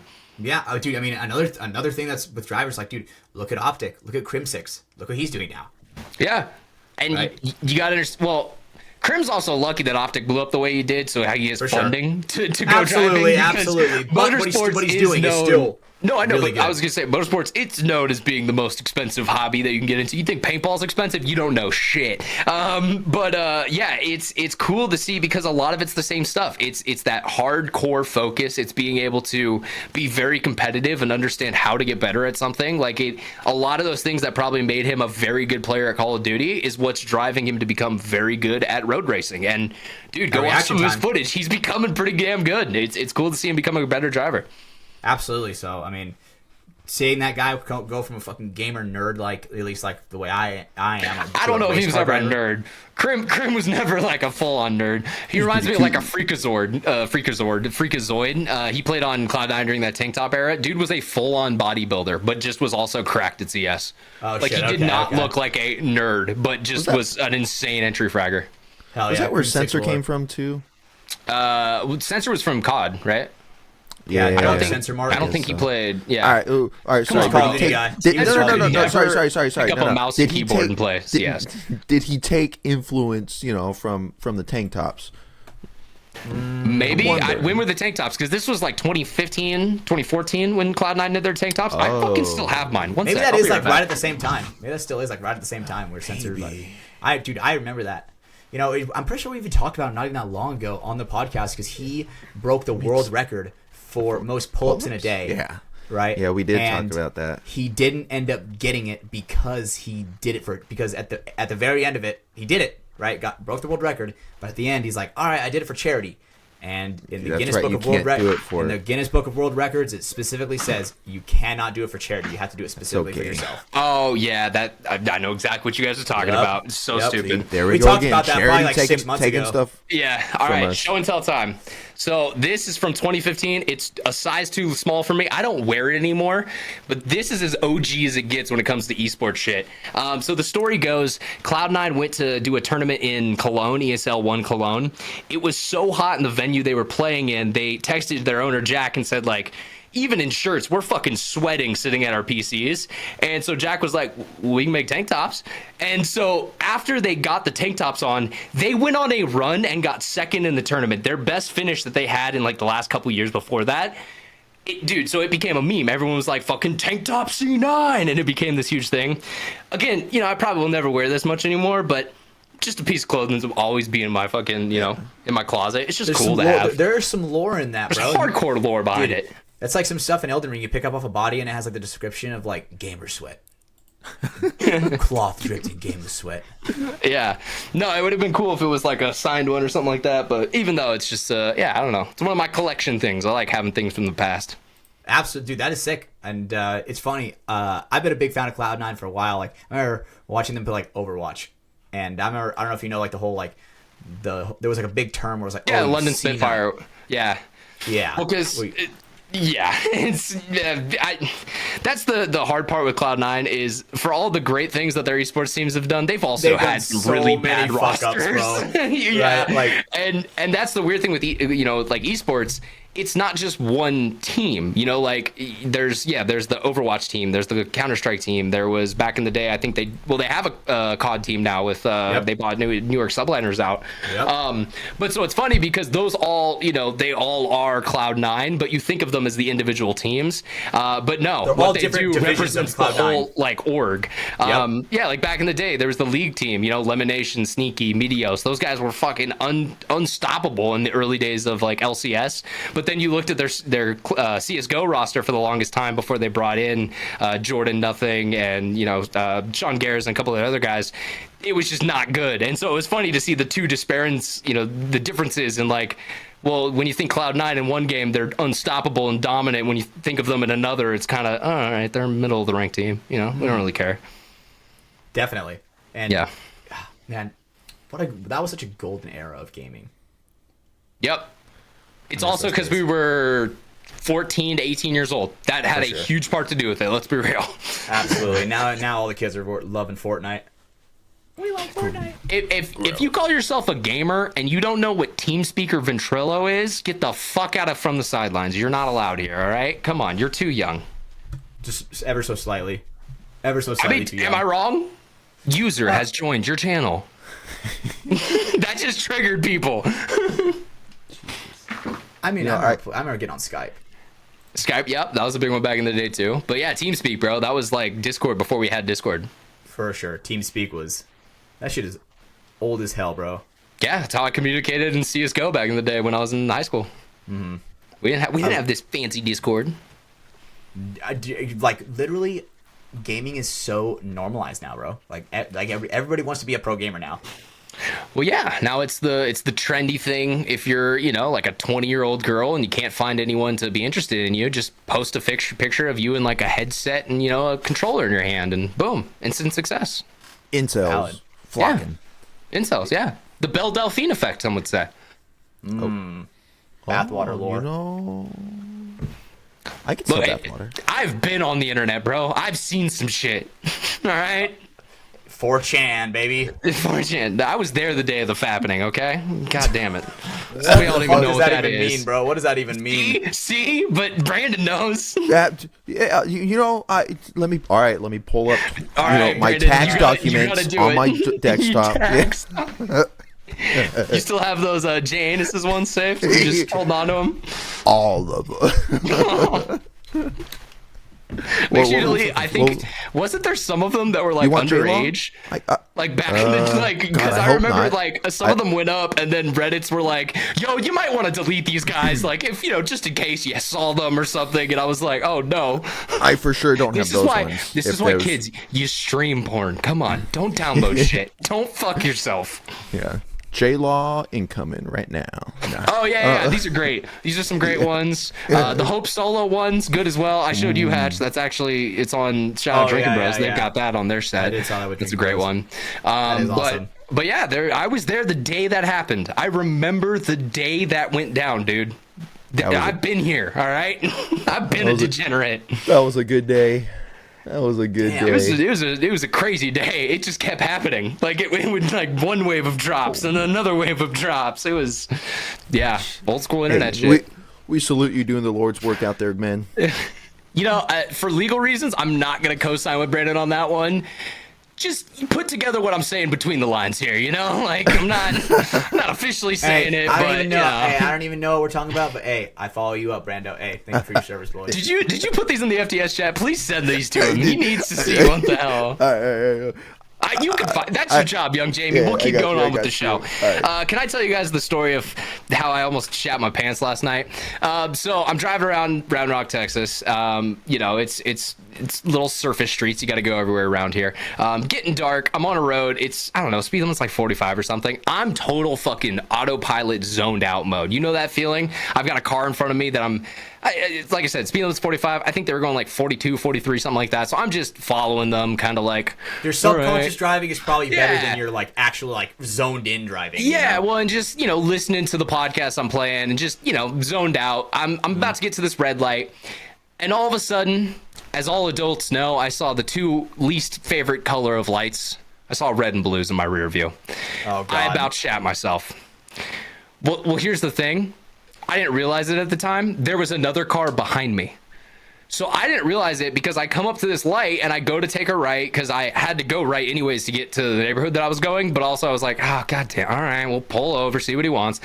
And so I go to turn right. And as I'm turning right, I now see the second pair of lights behind me, which is the car that he's actually pulling over. Because I don't know if you know this, but Texas police officers, when they turn their lights on, they turn all of their lights on. And it becomes a wall of light behind you. And you can't see dick. And so I was like, oh, thank God. So I start driving away, and sure enough, I'm kind of like, please don't come after me. Please don't come after me. That other car starts to slow down. The cop follows right behind him into a little parking lot, and I just keep on my way. And I definitely shit myself for a little bit there. When you have the autopilot into fucking like red and blues, you're just like, what did I do? Oh no, my heart sinks was I driving too fast? Like, fuck, I don't even know what I did.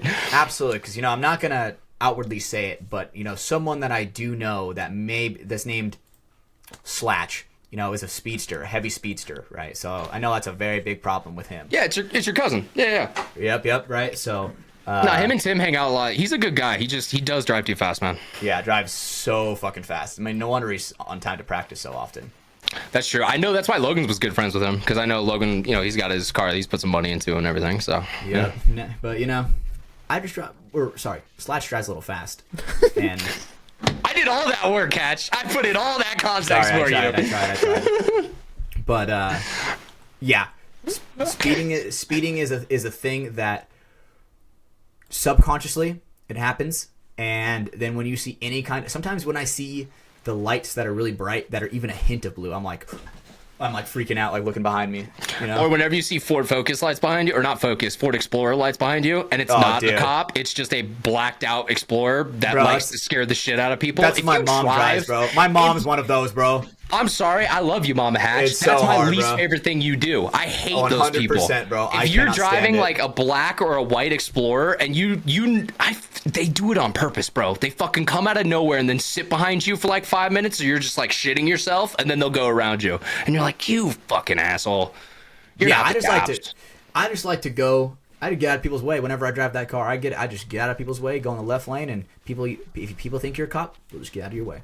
That's funny. If you what you just said, getting out of their lane by going to the left lane, if you're in any state but California, people want to pull a 9 out and fucking draw down on you. That's one thing I've learned out here. If you sit in the left lane and you're not going fucking mock Jesus passing people, everyone hates you apparently. So yeah, no, good to know. And it's not even that like I don't even sit in the left lane in like the highway or anything, because look, freeway drivers go crazy, do what you want. But like, man, if there's like a 2-lane road or something, people will be on your fucking ass. They just, because in California, you guys know what I'm talking about. On the 5, people just use the left lane. It's not like a passing lane, and that's just, you know, California drivers who grow up with that, and it's not like that in anywhere else in the country. I've learned that the hard way a little bit. I mean, I don't drive the 5 too much to practice, but I do know what you're talking about. And but that's what I mean. And like the 99, they do it as well. You know, trucks will be in the right lane, everyone else will be in the left. Well, in every other state, apparently, everyone's in the right lane, and then you just get over when you need to, you know, pass by someone. You gotta remember, people in California, sure, it's road rage, but everybody in California is a pussy. So that's true. I at least worry down here that I know they're probably armed. More than likely. Yeah, so now it's de-escalation tactics. In California, you could get away with some escalating, but I feel like here it's just all de-escalating. It's just, oh, I'm sorry, sir. Have a good day, sir. Yep, that was my bad. I apologize. you just gotta let them know. You're just like, hey, my bad, bro. Hey, I was in your lane. My bad, bro. Even if my bad. Well, and then Hatch, do I hit him with the, do you want to change your life? Oh, no, you go. Make a life-changing decision? No, yes, you go. Dude, messing with me is a life-changing decision for you. That one works like a fucking charm, and you do it palms up, and you're just you do it palms up. You do it palms up, like, you know, hey, give me my space, right? It's really fucking draw quick. Down. Do you feel lucky? You've been practicing those fanny pack draws? 100%. All right, let's go. Dry fire. So quick. Well, so I don't carry out of my fanny pack, but carry out of the front conceal. I mean, might as well get comfortable with it. Hey, maybe just throw in the fanny pack one day, you know? Absolutely. Hey, it's one of those things. My daily driver fanny pack isn't big enough. The daily one? Yeah, my daily driver is not big enough. People would know. They'd be like, wait, that's a bigger... You could get one of the old HK fanny packs. Those were the shit, dude. Those are honestly, that and the Speed Feed are my 2 favorite HK products. Oh, the metal ones? The metal Speed Feed and the fanny pack. That's dude, 2 of the best things they've ever made. Dude, Brando, you use the HK fanny pack, right? Yep, I got it. Dude, so much room. I rag on everybody for not wearing a fanny pack at the airport because I'm like, everybody's like, oh, dude, I forgot this. I'm like, you idiot. Okay, I'm not fanny pack at airport type of guy, but if I'm filming, fanny pack on. I got batteries in there. I got cloths in there. I'm a fanny. No, I know. You do fanny everywhere.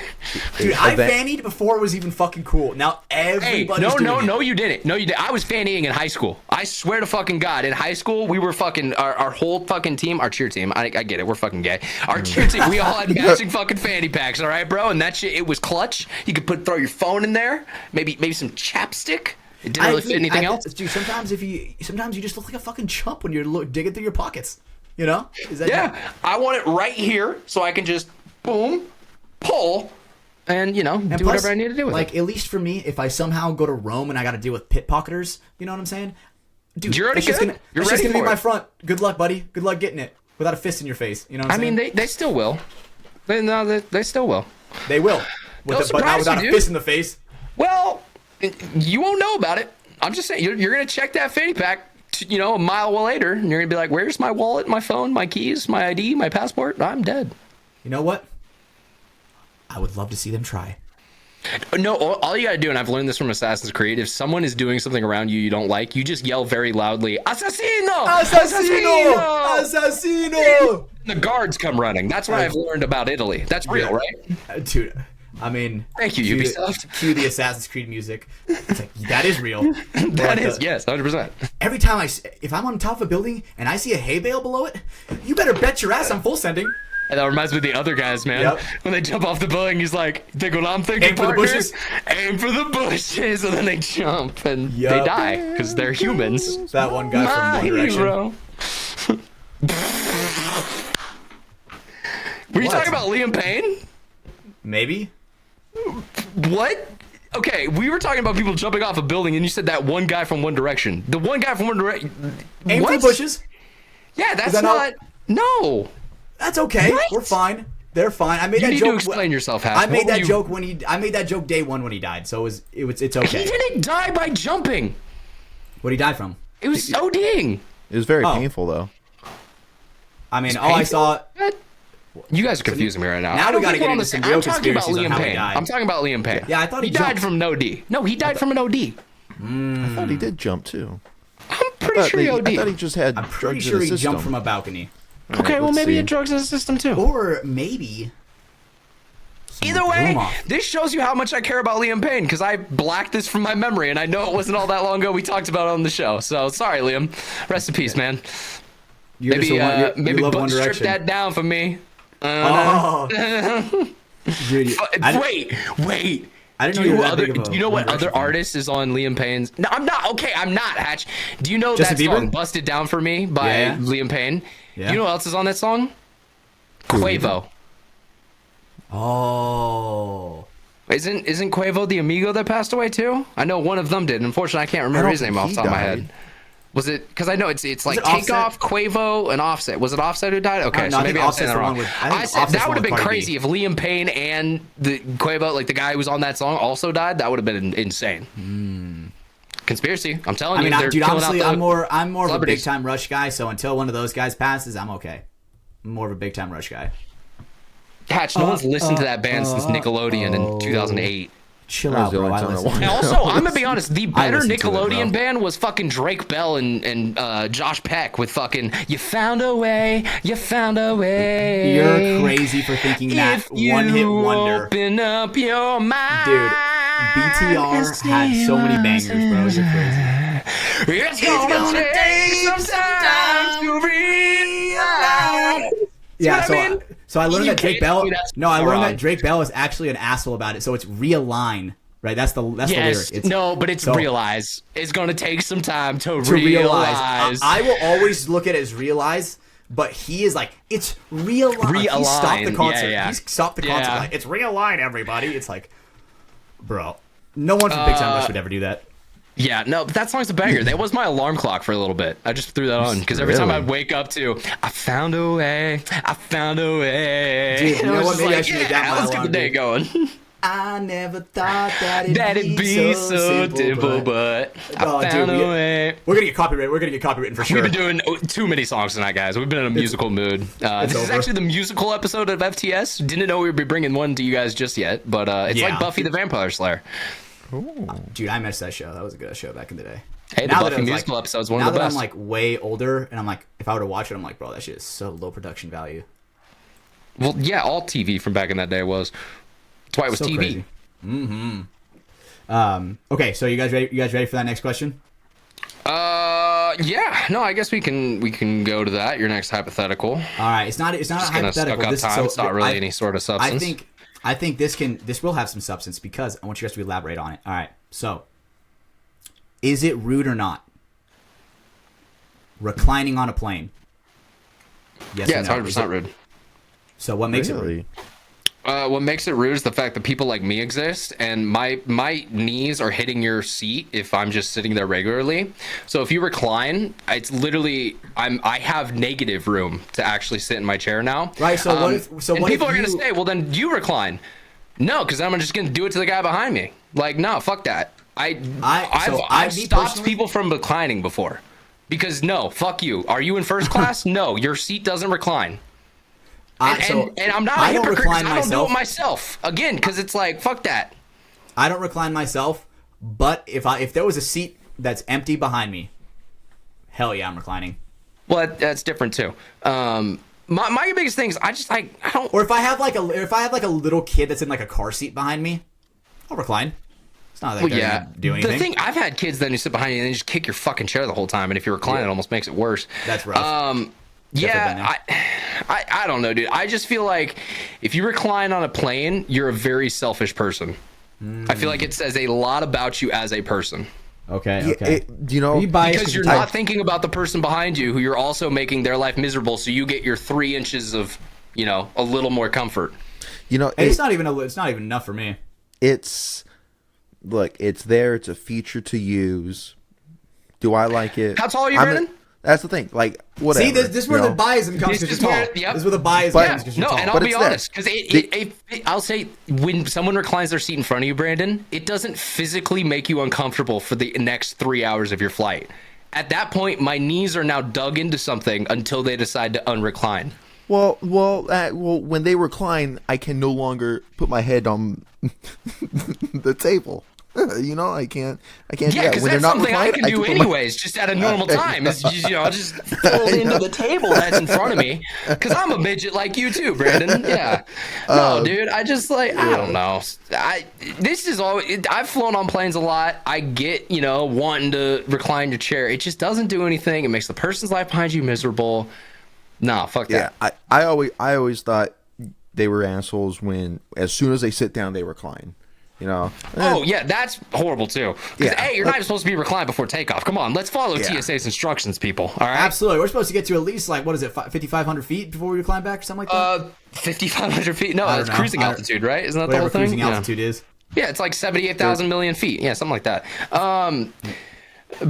No, okay, so, I don't know. So reclining on a plane for you, Ryan, is a fucking no-go. That is a no-go. Yeah, because I mean, and it's one of those things. I don't do it, so I put that judgment on other people. If you do it, I feel like you're a selfish person. I like that one. Okay, next one.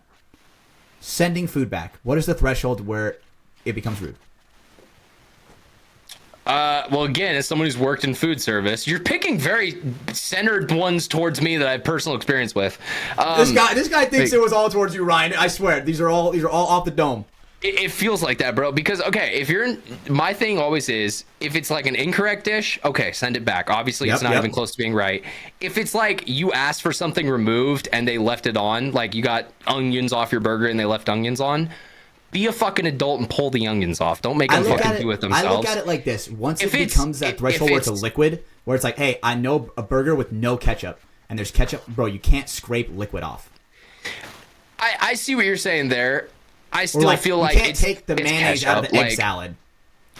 True, but I mean, again, that the point I was going to say then next was the other thing is if it's wrong, if you get a burger and it's clear that it was on the grill for a minute and it's still bloody on the inside, then it's like, hey, this needs you need to make me another one. I can't eat this.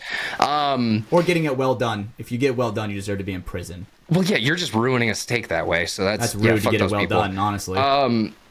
But yeah, man, I don't know. I'm very lenient with servers in general. 100%. Again, just because I've been there and a lot of the times it's not the server's fault. In fact, 95% of the time it's not. It's not. It's honestly some 17-year-old kid in the back who's high as fuck because he just hit his pen in the walk-in and now he's cooking your steak. That's really what it is. That's the reality of being behind a food service industry. So I always try to make sure. Don't blame the server who is the person who has to unfortunately be the messenger. I'm always I'm not trying to be a Karen, but hey, my food's kind of wrong, I always try to voice it like that. Well, and there's ways you can do it too, because like what you just said, if I come up to your table, I'm like, how we doing, guys? How's it going? And you're like, this is absolute horseshit. I can't believe you would serve this to me. Are you absolutely kidding me? I need another one right now. I'm gonna hate you. I'm gonna probably spit in your second one. I'm gonna be fully honest. But if you're like, hey, I hate to do this. It's just can you look at this? This doesn't look right to me. Is there a way we could fix this? Yeah, all right, I'll help you out, man. There's a lot to how you phrase things, especially with customer service type things. For sure, right? But I would say, for me, the cutoff for sending it back is if it's a liquid, right? Say if I order a burger with no secret sauce, but it comes out with secret sauce on it. And it's in between. I can take off lettuce. I can take off tomato. No, I get the point you're making. I would judge that person at that table. I'm gonna be honest. You can't handle mustard. You can't handle if you have an allergy, that's a difference. Obviously that's a fucking health safety thing. Okay, fine. But if I just don't like mustard? If I'm gonna be honest. As a 25-year-old adult male, you should be able to put mustard in your mouth and not have a child fit about it. What about mayo? What about mayo? Fucking eat mayo. Grow the fuck up. There are some people right now that are raging at you right now. I've never been a picky eater, but that is one thing I can't stand in life. If I'm with a girl and she is like, oh, I only eat these things because I just like those, I'm sorry, that is the biggest turnoff in the world. It's food. It's edible. I get it may not be your first choice, but if you're in a situation like that, okay, just eat it. It may not be your happiest thing in the world, but we all have to do things we don't like at times. All right, and Brandon knows that. Yeah, not everything's gonna be your favorite thing. Thank you, buddy. Brando? What's your threshold? For that. What's your threshold? Yeah, it's hard. The only things I send back, honestly, would be steaks, and if they're close to being well done. I like my steaks medium rare. I'll eat them if they're medium. And that's fair, because Yeah. I feel like that ruins the food. Like that's almost like an undercooking. Like it's like, yeah. If I had a burnt scallop, I wouldn't want that. I would want that to be taken back. Yeah. But everything else, I'll deal with it. Whatever. If there's honestly truly something I don't like, I'll take something off. It doesn't matter. Again, I served as well. Shout out to my. It is a hassle of like if a server's fucking slammed. If it's a busy Friday, Saturday night, absolutely not. I'm not sending that shit. They're fucking busy. I've been there. I still have PTSD I can deal with from this there. shit. Like, yes, it is okay. If you ever worked through a dinner rush, bro. Yeah, I think everybody needs to work that at least once in their life. That's that Tosh.0 joke from like 12 years ago where he's like, everyone should have to be a server because then you would realize your fucking cup of ranch is not that important, ma'am. And it's like, yeah, it's not. Like, I'll get that to you. It depends. Sometimes ranch is very important. It never is. Okay, honestly, no, you just throw it over the trash. Nah, ranch. Ranch. Especially if someone asks for ranch with pizza, that person should go to hell. Okay, now I'm not co-signing what he's saying. Yeah, fuck you, Brando. I'm also saying if you ask for a cup of ranch and have to wait a few minutes, that's okay. I'm good with that. It's gonna come. It's gonna come eventually. As long as I eventually get it. Yeah, that's the thing. I'm fine. But yeah, so no, not a big fan of those type of people.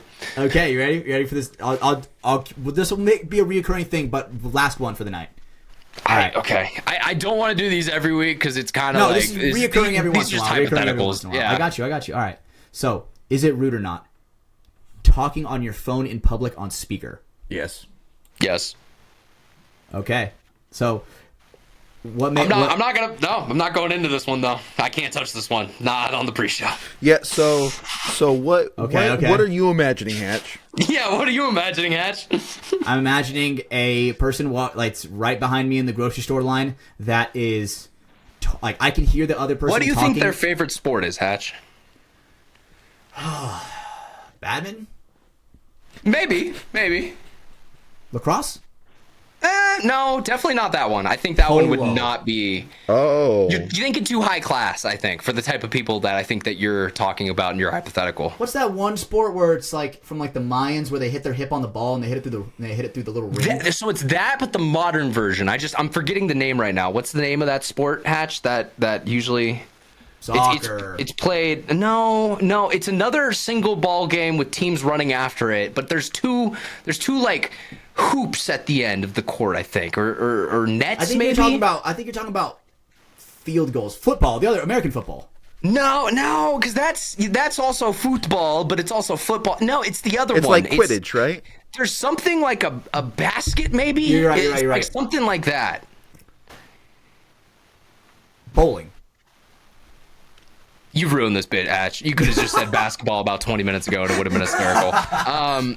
But yeah, no, it's incredibly rude. I don't like talking on my phone in public in general. I don't like doing it. But yeah, I feel like if you're just on FaceTime having your call as you're shopping for your groceries, no one gives a shit. Shut the fuck up. Yeah, I definitely think it's rude when you're in like a confined You're not the main space. Character. Like, oh man, one time I was taking my grandparents to the doctor's office, right? And I'm like, oh man, I'm hungry. They're like doing their thing, and I go down to the cafeteria or whatever, and this dude in the elevator walks in, and bro, he's having this whole conversation, and keep in mind, I'm going from floor 7 all the way down to floor 1, so I'm hearing this the whole goddamn time, and he's like talking about how he's talking about type shit and his baby moms. Baby mama. No, right, baby moms. Yeah, so it was so funny. He's like, dude, Gerald, man, I gave that guy $1,500 for rent, and now all of a sudden he's a crackhead. And I'm like, what the fuck is happening? Damn, Gerald, fucked up. You got to do an accent. I'm sorry. I need to be in the moment. Chill out, bro. Chill out, bro. The full image of what this guy looked like. Would there be a voice he may use, or is any other distinctive Is there a word he'd say a lot? Yo. Okay. That one? Okay. All right. Sick. That's awesome, man. Yep. You guys are trying to hit me up. How do you think he feels about like ninjas? Just like from Japan, samurais, stuff like that. He hates. Well, the new Assassin's Creed game is coming out, so. Brandon. I said he. I hope someone heard that. That was great. But yeah, so that's my take on it. What's your take, Brandon? What do you think of people talking on the phone in public? I'm not a fan. Just incredibly rude. It's I don't like it. I judge hard. I always do. I always carry headphones, like no matter what, because I don't have mine on me, but same. It's an autistic trait. It's been since I've been about 10. Yeah. I got headphones Literally, in all the time. Since I've gotten my first iPod Nano, I've had a pair of earbuds in my pocket everywhere I've gone, because you never know when life is going to need a soundtrack. Yep, thank you. Yeah, exactly, Brandon. You go around it, slide it in your pocket. And you got the screen, and you watch videos and shit on there. Yeah. I watched an episode of Mythbusters on that iPod Nano screen. It was free. Thank you, iTunes. Well, if viewers can still hear him. But I always carry headphones if I'm alone. I got these in, listening to something, but most importantly, it's for calls. So, Hatch is a big FaceTimer. If Hatch is going to FaceTime, I am a big FaceTimer. Podcast audience, it's going to be a little bit of a weird kind of, the show's not going to flow well there, but essentially what happened, my internet went out, Spectrum's a piece of shit. You may have heard me ranting about that, but we're back into it. Don't have much more left to get into the show. We were most of the way through it tonight, but that definitely put a damper on everything there. We hate Spectrum. Yes, we do. Wish we had Google Fiber. That's okay. It could be worse, right? It could have been where it dropped and we would have had to finish tomorrow. You always do this, Hatch, where you say it could be worse. Sometimes it's just cool that it survived the thing. We don't need to know about the worst condition, All right, we're back at the podcast. Like we don't got to think about the worst case. But I only look at it because I'm grateful we're here. Positivity. Are you proud of that line? Oh, do you feel that was like a good cliche? Hey, no, I felt like you need the reading rainbow imagination. You guys want some real fucking, you guys want some real shit? I'll bring out my show and tell right here, right now. You want to see it? Okay, one sec. We'll get into that in a sec because that reminded me. Brandon, did you see the Reading Rainbow video that I sent to you guys in the chat like a few weeks ago?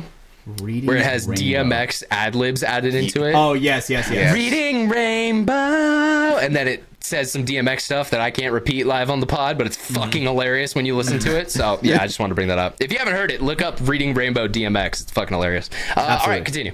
All right, show and tell time. Right, real quick show and tell, right? So, obviously, right? This thing is older than I am, dude.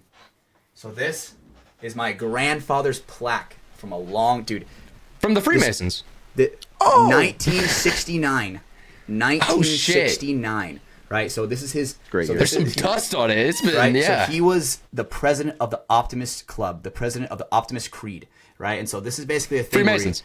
It's like a contract where you have to promise yourself, right? And so if you guys don't mind, I'm gonna do a little bit of Freemasons. I'm gonna do a little bit of reading on this bitch real quick, right? Right. So this is some cheesy shit. I'm letting you guys know now, right? But so it says, promise yourself to be strong. To be so strong that nothing can disturb your peace of mind. To talk health, happiness, and prosperity to every person you meet. To make all of your friends feel that there's something in them. Like, it's just all these lists, right, of just things to do as an Hatch, has your grandfather been to Bohemian Grove? I don't think so. He was in World War II. I don't think he'd tell you if he... if he was in World War II...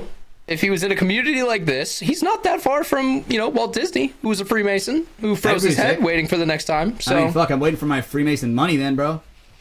That's a conspiracy. There is no money. It's just they have power and they control the world. But the money is kind of a false thing. I will say, have I ever told you guys the story of when I walked in on a Freemason ritual room? What? This is actually something I've done in my life. Okay, story time. Sounds like you need to get video. I know I have video of the venue. I don't know if I have video of that room because me and the girl who went there, Irene, we both felt so creeped out we left within a couple seconds. So it's a building in San Antonio, Texas, which I'm actually a lot closer to now, which is more creepy. But it's called the Scottish Rite, and it's just a old. You guys, the Memorial Theater in Sacramento. It's like a very old theater. It's been there for a long time. It's used for community events. There's certain shows and stuff that goes there. Well, the Scottish Rite, it's very similar for San Antonio. And it's right next to the Riverwalk downtown. It's about a block away from the Alamo, right in that downtown area of San Antonio. Very old and historic part of that city. And the Scottish Rite, it already has some kind of weird things to it. I think it's called the Scottish Rite because it's meant to be like some Scottish type of temple or lineage type thing, and like there's this whole community thing to it. I don't get the full history, but I do know it was a very, very big and like winding building where there's all these passageways and stairways that lead to things. And shout out to my fucking videography partner Irina Vilas, literally one of my favorite persons I met and worked with on the road. We actually at one point in time found a way to sneak out of a window on the top level to smoke a joint outside on the roof, so that way we could get high and then edit our videos. Yeah, shout out Irene. Anytime you see me make a comment about what happens to San Antonio in one of her like photos, if that pops up for you, yeah, that's me talking about that. So yeah, that was something great we did. Well, we were also just exploring because we're like, fuck, this is a cool thing we found. Maybe we can find some other spots that got like cool shots of the stage, up towards the top of the balcony and all that stuff. So we're kind of wandering around the place, and we have full access, so we're just going to the different spots. And we get to this like third level, and to the left, that's where the auditorium is, and it opens up, and you can see into the auditorium and the stage and all that stuff. But then you go to the right, and there's these like two hallways that clearly go to like another section of like the building. And, this would probably have been the third year that me and Irene have been to the Scottish Rite. We've already been here a lot, but we never really went that way. And something about us was just like, fuck it, let's go see what's over there this time, like let's go check that out. We're not doing anything. It's junior petite solos. We don't care about filming those. It's freaking, it's something that doesn't look great anyways. So we walk over, and down this hallway, there's a couple rooms that go further down, but as we start getting down this hallway, we start to see all these plaques, and kind of similar to the ones that you showed, but there was also portraits above them. And like, I'm talking old portraits, like dudes from the 60s and 70s, like, taking their portraits. And we start to notice all of them are wearing a cloak. Like, it's not like in a suit. Like, they have like this like thing over them. And like it's old grainy black and white photos, but like, you can tell they're all wearing what looks similar. Like, it may not be identical, but it looks like the same piece of clothing.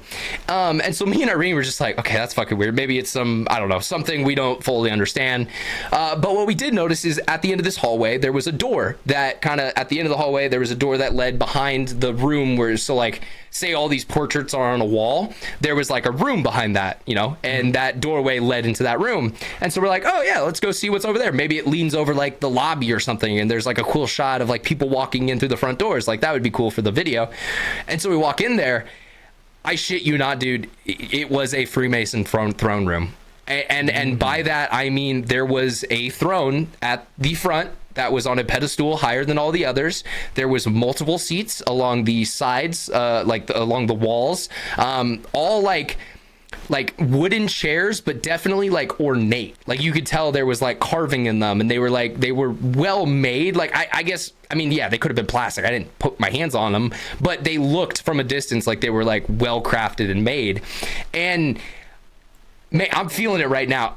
There was something that when I walked in that room, your gut just turned, and you just, that chill down the back of your spine feeling. Me and her both felt it instantly, and just kind of looked at each other, and we're like, we're getting the fuck out of here. So we left that. Now, funnily enough, you could say this isn't connected, but it did happen the day after we went into that room. We went out onto another one of these like little like balconies they had, and what Irene was going to throw her drone in the air. We were going to get some footage, so we were going to launch it from this little balcony where we could just walk outside. She'd get her shot, and then we could walk back inside. And so we checked the door. We made sure it was unlocked on both sides, and we're like, okay, cool, like we can get back in. And so we take her drone up. She gets some cool aerial photography. I honestly think we took some other shots where we were up there and stuff, just kind of having fun, honestly, killing some time, waiting for more stuff to happen in the day. And we get our drone down, we're about to leave, and the door's locked. Like, we can't get back inside. And so we're like, wait, what the fuck? Like, this door was unlocked a couple minutes ago when we got out here. Like, we were able to, open it up and go back inside. And so, it's very confusing. We did have our phones on us, so we called the production manager at the time, Aaron, who's in charge of us. We're just like, hey, Aaron, we got locked out somehow. Can you come let us back in? So he comes in, lets us back in. And we never really think anything of it, but a couple months later, me and Irene were talking about the whole experience, and we kind of put two and two together that, like, we both 100% believe that door was unlocked when we got on that roof. Like, I believe her innately when she says she thought it was unlocked, and when I checked it, it was unlocked. So I don't know, man. It was just one of those things that like it's a series. Locked you out? Not even the Freemasons, but something maybe. I don't know. It's one of those things that it's one of the very few things in my life I can't explain it. It's about an hour and a half drive if you really want to. I don't know if it'll be open either, but I can show you the building. It's a real building that exists. Look up the Scottish Rite. I'm definitely down for some ghost hunting, if that's what we're hinting at. I don't know if I am, but yeah. I don't know if it's ghosts. I don't know if it's Freemasons. I don't know what it was. Maybe it was a child spirit or something. I don't know, man. But yeah, I definitely feel like that was the time that I went into a Freemason throne room. Since you're with me, I'm very spiritual. We'd be safe. That's true. You actually have the night marchers on your side. I really do. You've tamed them. I think that genuinely, if I went to a place where there were paranormal spirits, there would be a battle. I think, Hatch, you didn't remember, because you talked about the night marcher saving your life. You know, you 100%. Felt someone grab you from the edge. Yep. I think that day you earned their respect. I agree. I think that day they were like, you came to us and you wanted to see what we had to prove, and you were brave enough to do this. Okay, crazy man with the bullet. I jumped on the wall where people died, and almost did die, and they saved me. And I think they looked at you that night and said, "Okay, we are with you, Hatch. Yep, we will do your bidding." I think that genuinely, I think they also saw the loyalty of Brando holding onto my pocket. That they're like, "Damn, this guy has, you know." Wait, why was Brando holding your pocket? So to stop me from falling forward. Whoa, okay. Are you sure that was the only reason? 100%. You weren't trying to bitch Brando out? No, because he has flashlight. He has flashlight right hand. He has flashlight right hand, and then back right pocket with his left hand. Oh, so he's just grabbing ass. So Brandon's just grabbing your ass. Yeah. Well, because I'm basically like leaning over, you were like me about every to time die. I was cheering, back squatting a skunt in fucking cheer. I was just like, oh, okay, and he liked it. Nice. And he liked it. I did too. Right. Nice. So I mean, it truly does feel great to be so spiritually in tune with, you know, a culture such as the Night Marchers. So there would be a war that is unfought to my naked eyes, or that is fought. But it goes on all around us. The invisible war. Absolutely. They are protecting me from the demons that are trying to infiltrate my soul every day. The daemons. I appreciate you, boys. So, shout out to Night Marchers. I'm glad you just shouted out your mythological spirits that are haunting you. Brando, yeah, shout out. We're going back. With some better flashlights. Those are still good flashlights. And with EMF detectors. That's what I've learned. That's what I've learned from every ghost detection video. You need an EMF detector, because that's how these fuckers talk, apparently. Yeah, and let me tell you, I'm getting a GoPro. And we'll. Do you have one, Brayden? Oh, it's a GoPro. No, I'm holding up the camera. Holding up the. Okay. I thought it was the GoPro that died because it melted on the show. Yeah.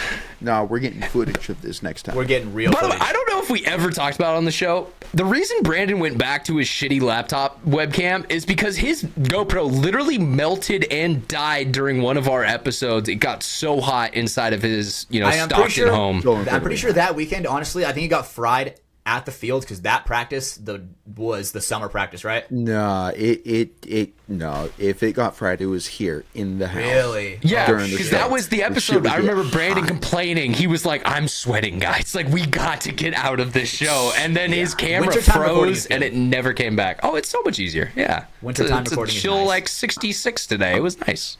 I'm fucking cold, dude. It is. I mean, for California standard, barely it is feel cold. my toe. Well, they don't run the heater up here either. There's no AC. There's no heater, motherfucker. Okay, you just live in a Latin household, and that's your fault. Yeah, I know.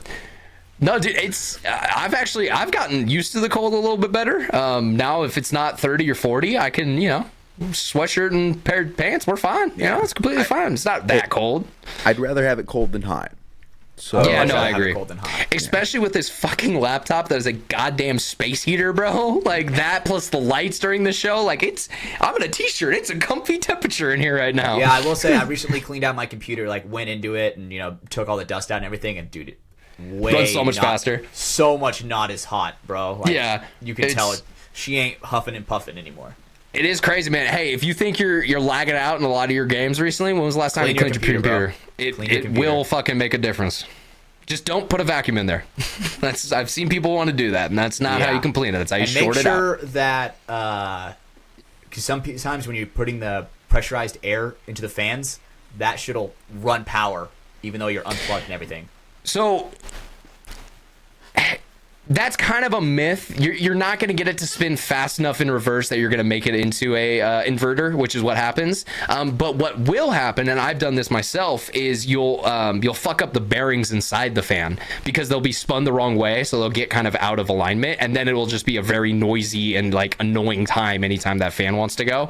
So yeah, pro tip: hold on to whatever you're doing, and so like if it's a fan, hold on to it and then blow some air through it so it can get all the stuff out without it moving. If you really want a pro tip, it's called Amazon. It's a little air blower. They're the shit. I love them. It's great. It was like $20. I have it forever. And you could use like a water bottle spray, right? Really? Yeah. Really get into the crevices? So you're joking, but if you actually used completely distilled water and clean everything perfectly after you're done, you actually can. That is not a joke. Really? You can. I see computers being run with mineral oil. Well, that's a completely different topic. That's because it's non-conductive, so it doesn't transfer the electricity around. But the thing with water is if you're using distilled water, there's no contaminants in it. And so the only time that the circuits would cross is if there's actually water still there on those leads. So if you were to take something, clean it in distilled water, and completely 100% dry it to the bone, it would be fine. You just need to get it very dry because water and electronics don't mix well. Yeah, they don't like that, honestly. Speaking of, all right, Speaking from experience, fuck, dude, maybe. Brandon, I kind of want you to ship me that laptop so I can take it apart and see the 20 years worth of shit that's inside of it. You've never cleaned it. Hell no. Yeah, that's what I thought. Clean it? I've cleaned this thing 3 times this year, bro. Look, you guys want to see me clean it? Yeah. Clean. Nice. It's clean. Not even like Clorox for the fucking, That's basically what I do with my paintball guns. Fucking pull the bolts out, give it that hawk to it, and then fucking put it back in. It's good. Yeah. And you wonder why your reg is screaming for life every time you go to send rounds off. I honestly, dude, I don't know. I guarantee you, your reg is so unlubed. It's just metal on metal, just fucking. No, Brando knows. The whole time rubbing Brando together. She's cleaning as a whistle. Yeah, because Brandon does it. Yeah. Right after I clean it, but right before it. How many times have you taken it out and found the capital edge turf in that reg? Well, considering I play there pretty often, every single time. But that is a completely closed off reg. You shouldn't have black turf beads in your regulator, Hatch. Honestly, it's really when it gets when it's like raining. That's when the turf beads really somehow get in there. The dry season, not, but when it rains and it's like that muddy beads, that's where it really gets into every fucking crevice. Anyone who's ever played a rainy day at Capital Edge knows that it becomes like death. Like, it's the worst field ever in the rain. It's just 5 years of paint and sludge and dirt and shit that comes to the top. Compared to my very first home field that I ever grew up on, bro, we were, like, if it rained, we were fucked. Well, the difference is it is still turf. Flood. Well, I was gonna say that's the difference. It is still turf, so it gets rid of the water decently well. But the problem is then the turf like soaks and it just it becomes grime central. Yeah, it's like sponge cake. That's the shots when you see Logan looking like he just was a tunnel rat in Nom when he was coming out of the snake. I love those. I love those. He's got the dirt everywhere. No, it's actually really funny. He shows them to his girlfriend. A picture came up on my memories, Brando, of you and I at a muddy ass practice. Oh, where I think I'm wearing like an Austin Oni jersey, and you can't even tell what color it is. You can't you can't even tell what jerseys we're wearing. Black. It's just blacked out. Yeah. And Brando's face is like. Shout out New Zealand. But what was that? That was Brando's face. Brando's face because we were all. I was like, dude, we gotta take a picture after this. How do you get your chin that far in? I can't do that. Try for it. You gotta really try for it. Yeah, I don't have the throat flexibility you do, Hatch. Yeah, he's got throat for days. I'm not as much of a throat goat as you are, Hatch. Okay, all right, buddy. All right, buddy. No, but yeah, boys, we're definitely getting to the end of the show tonight. I guess Brandon, Hatch, you guys have one last kind of final topic you want to get out of here with? I do. Yes. You do, Brando? Perfect. Yeah. So this I wrote this down the other day, and it was. Hatch said it, and I went to go say something else. I was like, "Oh, save it." So I said it. This episode? Well, no. The other day when we were talking.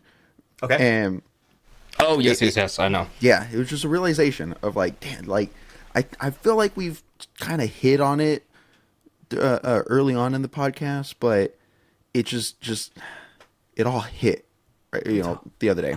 I'll get to it. Okay. So Hatch. I remember him writing this down. That's why I'm not so confused, but I'm still not fully sure where he's going. What are you talking about? Yeah. So Hatch. Yeah. You brought up.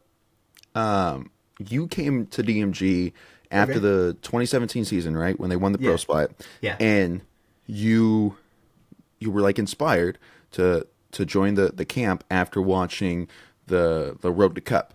Videos that Ryan put out of DMG. And you've been here ever since. Yep. And then for me, it was, of course, AK was on me. I knew AK before. So he was like, hey. Shout out West Coast Sharks. Come out. Yeah.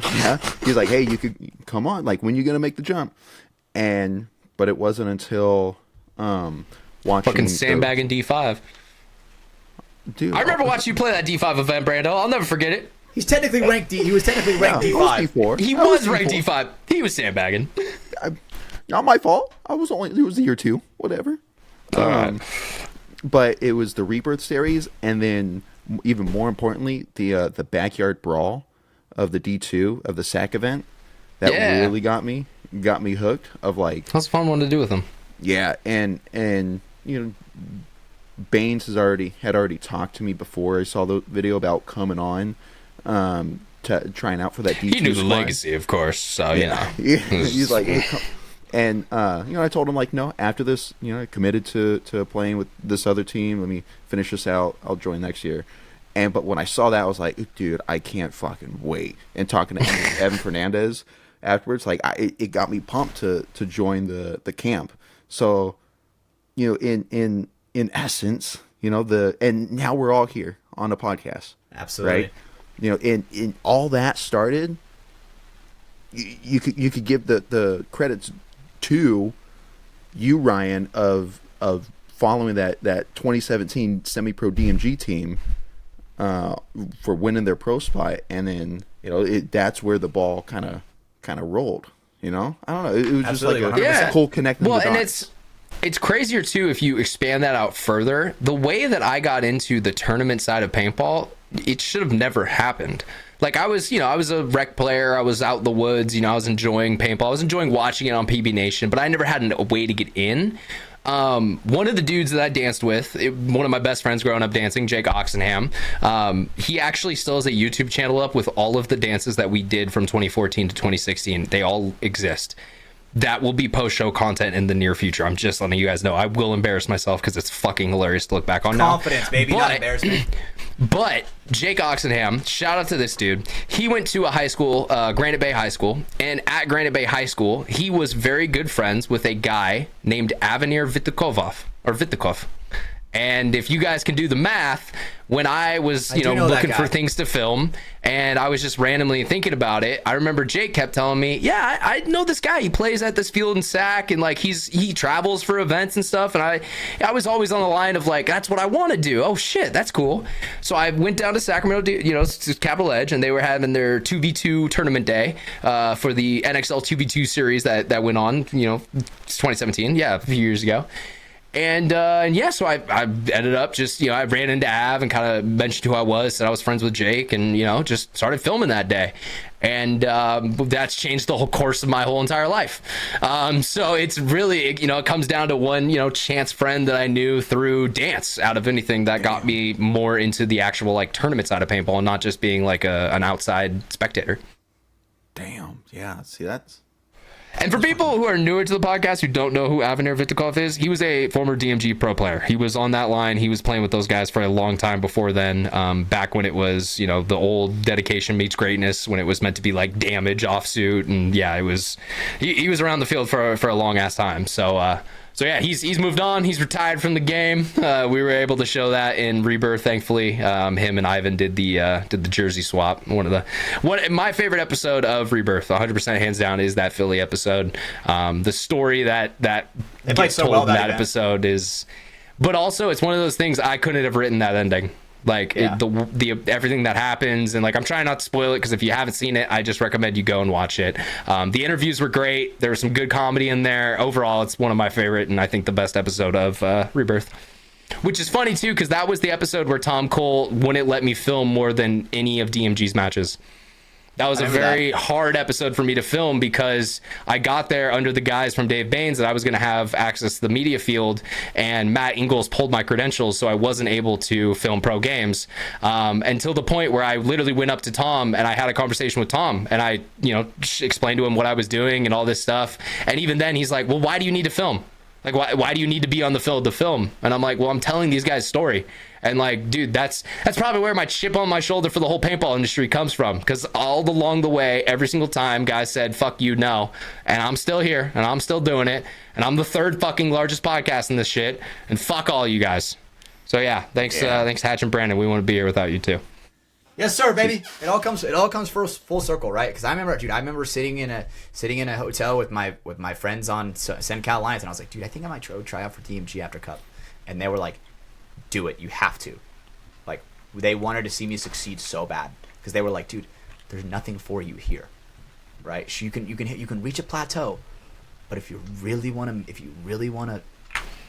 you want to be a Brotherhood member? Do you want to play D4 your whole life? Or do you want to actually go do some shit? Exactly, right. And Shout out Brotherhood, by the way. And the only way you were able to do that was either by going down south 4 hours or going up north 3 hours, and that was the only, like, at least for my position at the time, was right. And Central Cali. Sure as shit, dude. I bit the bullet, and dude, I've never looked back. Well, you didn't bite the bullet. I'm glad you didn't, because you're still here, so don't do that. But this is a pretty bad metaphor to use on that one. But no, I get what you mean, man. Yeah, no, it is crazy how all those small decisions along the way led to the point we're at now. I'm sitting in Austin, Texas, on a phone call with you guys. Yeah, that's crazy. It's fucking insane. Crazy how far we've all come. Like 5 year, dude. Me from 5 years ago never would have expected what the ramifications of me 5 years ago. I just turned 21, and we were still pre-COVID, so I didn't realize that the worst stage of my life was just about to hit me. So yeah, I don't like to think back to 5 years ago. Damn, 5 years ago was COVID. That is pretty crazy. Yeah, it was legitimately 5 years ago. 5 years ago, I was playing my first speedball tournament. That is crazy. That's fucking sick. Now you're a pro elite player. Think about that. Former pro elite. It counts in my heart, boys. It counts in my heart, boys. All right, well, let's go ahead. That badge.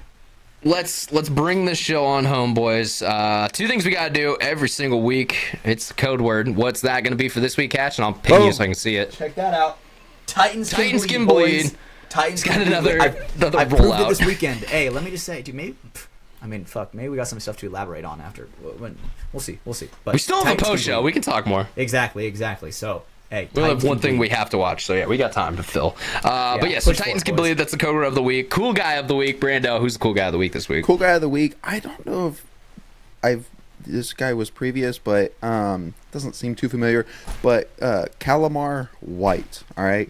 This dude, 2 times champ. That works. Is it? I don't know. Nah. He's no, I don't know if it was. I'm pulling it up. Okay. He's the owner of OCDA, which stands for Occupational Cares Diversity Affairs. Dude, I've been watching this guy's videos on YouTube and TikTok. He goes around. Okay, this is a 2-time coolest guy of the week member. No. This has been a coolest guy of the week member. We've done this one before 100%. Yeah, so this is a 2-time coolest of the week member. Let's go. First one in FTS history, ladies and gentlemen. Let's get this guy on. I thought... Dude, Let's relax. Send a DM, boys. Yes, we will. But I would deep dive in on this, on all his videos. It's views, holy fuck! It is for the people's reference. They haven't seen it yet. It's the guy who, for a certain hire or for a certain fee, he will go into work and he will say whatever the fuck you've wanted to say to your boss for the 6 to 2 years that you've lived there or worked there. Yep, but the way he gets into meetings with them is always impressive. He is so official. He looks so professional. Well, that's professional enough. That's the cheat cut to life, ladies and gentlemen. If you wear a suit and have enough confidence, you can get anywhere. It's true. Enough acronyms and you speak fast enough. You don't let them interrupt you speaking. They'll just kind of kind of be overwhelmed and okay and agree, and it's hilarious until he starts insulting them. I shouldn't be saying this on our podcast, but I don't know the last time the security has checked my ID trying to get into the pro pits. I'm just gonna say that. So have enough confidence, guys. Well, might be able to go where you want to go. One thing I also have the nice thing of wearing a full blue shirt that says I'm pro media, so that may be just for me. So your mileage may vary. One thing that I've learned, dude, with enough Riz, dude, you really can. Anything's possible, dude, bro. I am a living legend at it, bro. I will get extra food anywhere I go by rizzing people up. I will get into anywhere somehow. Oh my god, you're the person I hate serving, because it's just like, if I want a tip, I have to go above and beyond for you. Scott, I'm a nice guy. You diva, you talent. We don't need you to become talent, Hatch. Oh, talent with a capital T on the end. Yeah. We don't like talent. We're just talent. I'm talking about divas. I'm talking okay, never mind. You don't get the joke I'm making. Hopefully someone out there does. Well, let's finish it on home, guys. I thought, I saw a funny video the other day and it reminded me of something and it made me laugh. So I thought, I'm going to do it at the end of the pod this week. I saw this little lovely old lady giving her kids a safety briefing before they went into the weekend. So if you're out there listening to From the Sidelines, do not add to the population. Do not subtract to the population. If you find yourself in jail, establish dominance quickly and have a safe weekend. Ladies and gentlemen, I got to remind you all to rate and subscribe to the show, whatever platform you're on. Rating it 5 stars on either Apple Podcasts or Spotify. Subscribe on YouTube. Hit the follow button on those audio platforms as well. All of those actions I just talked about, they will help us. They will make us go higher up in the algorithm, and they are completely free for you to do. It is a way you can support us here on the show by spending $0. It really does help the show grow, and we do appreciate it when you take the second to drop the rating. We also have the Patreon, as we mentioned. We're going to get right on into the Patreon post show. So if you want to check that out, head over to patreon.com/Mafia_Productions. It's 2 words, Mafia_Productions on the URL there. But if you head over there, links down in the bio as well, you can get access to the post show, ad-free versions of the show, early versions of the show. It's really, if you're a big fan of FTS, it's the best way to consume all FTS content. And also, hang out with the other little community we got over there. Some funny guys. You got, Scott, you got fucking Mike Baird. You never know what he's going to say in the comments. It's great every single week.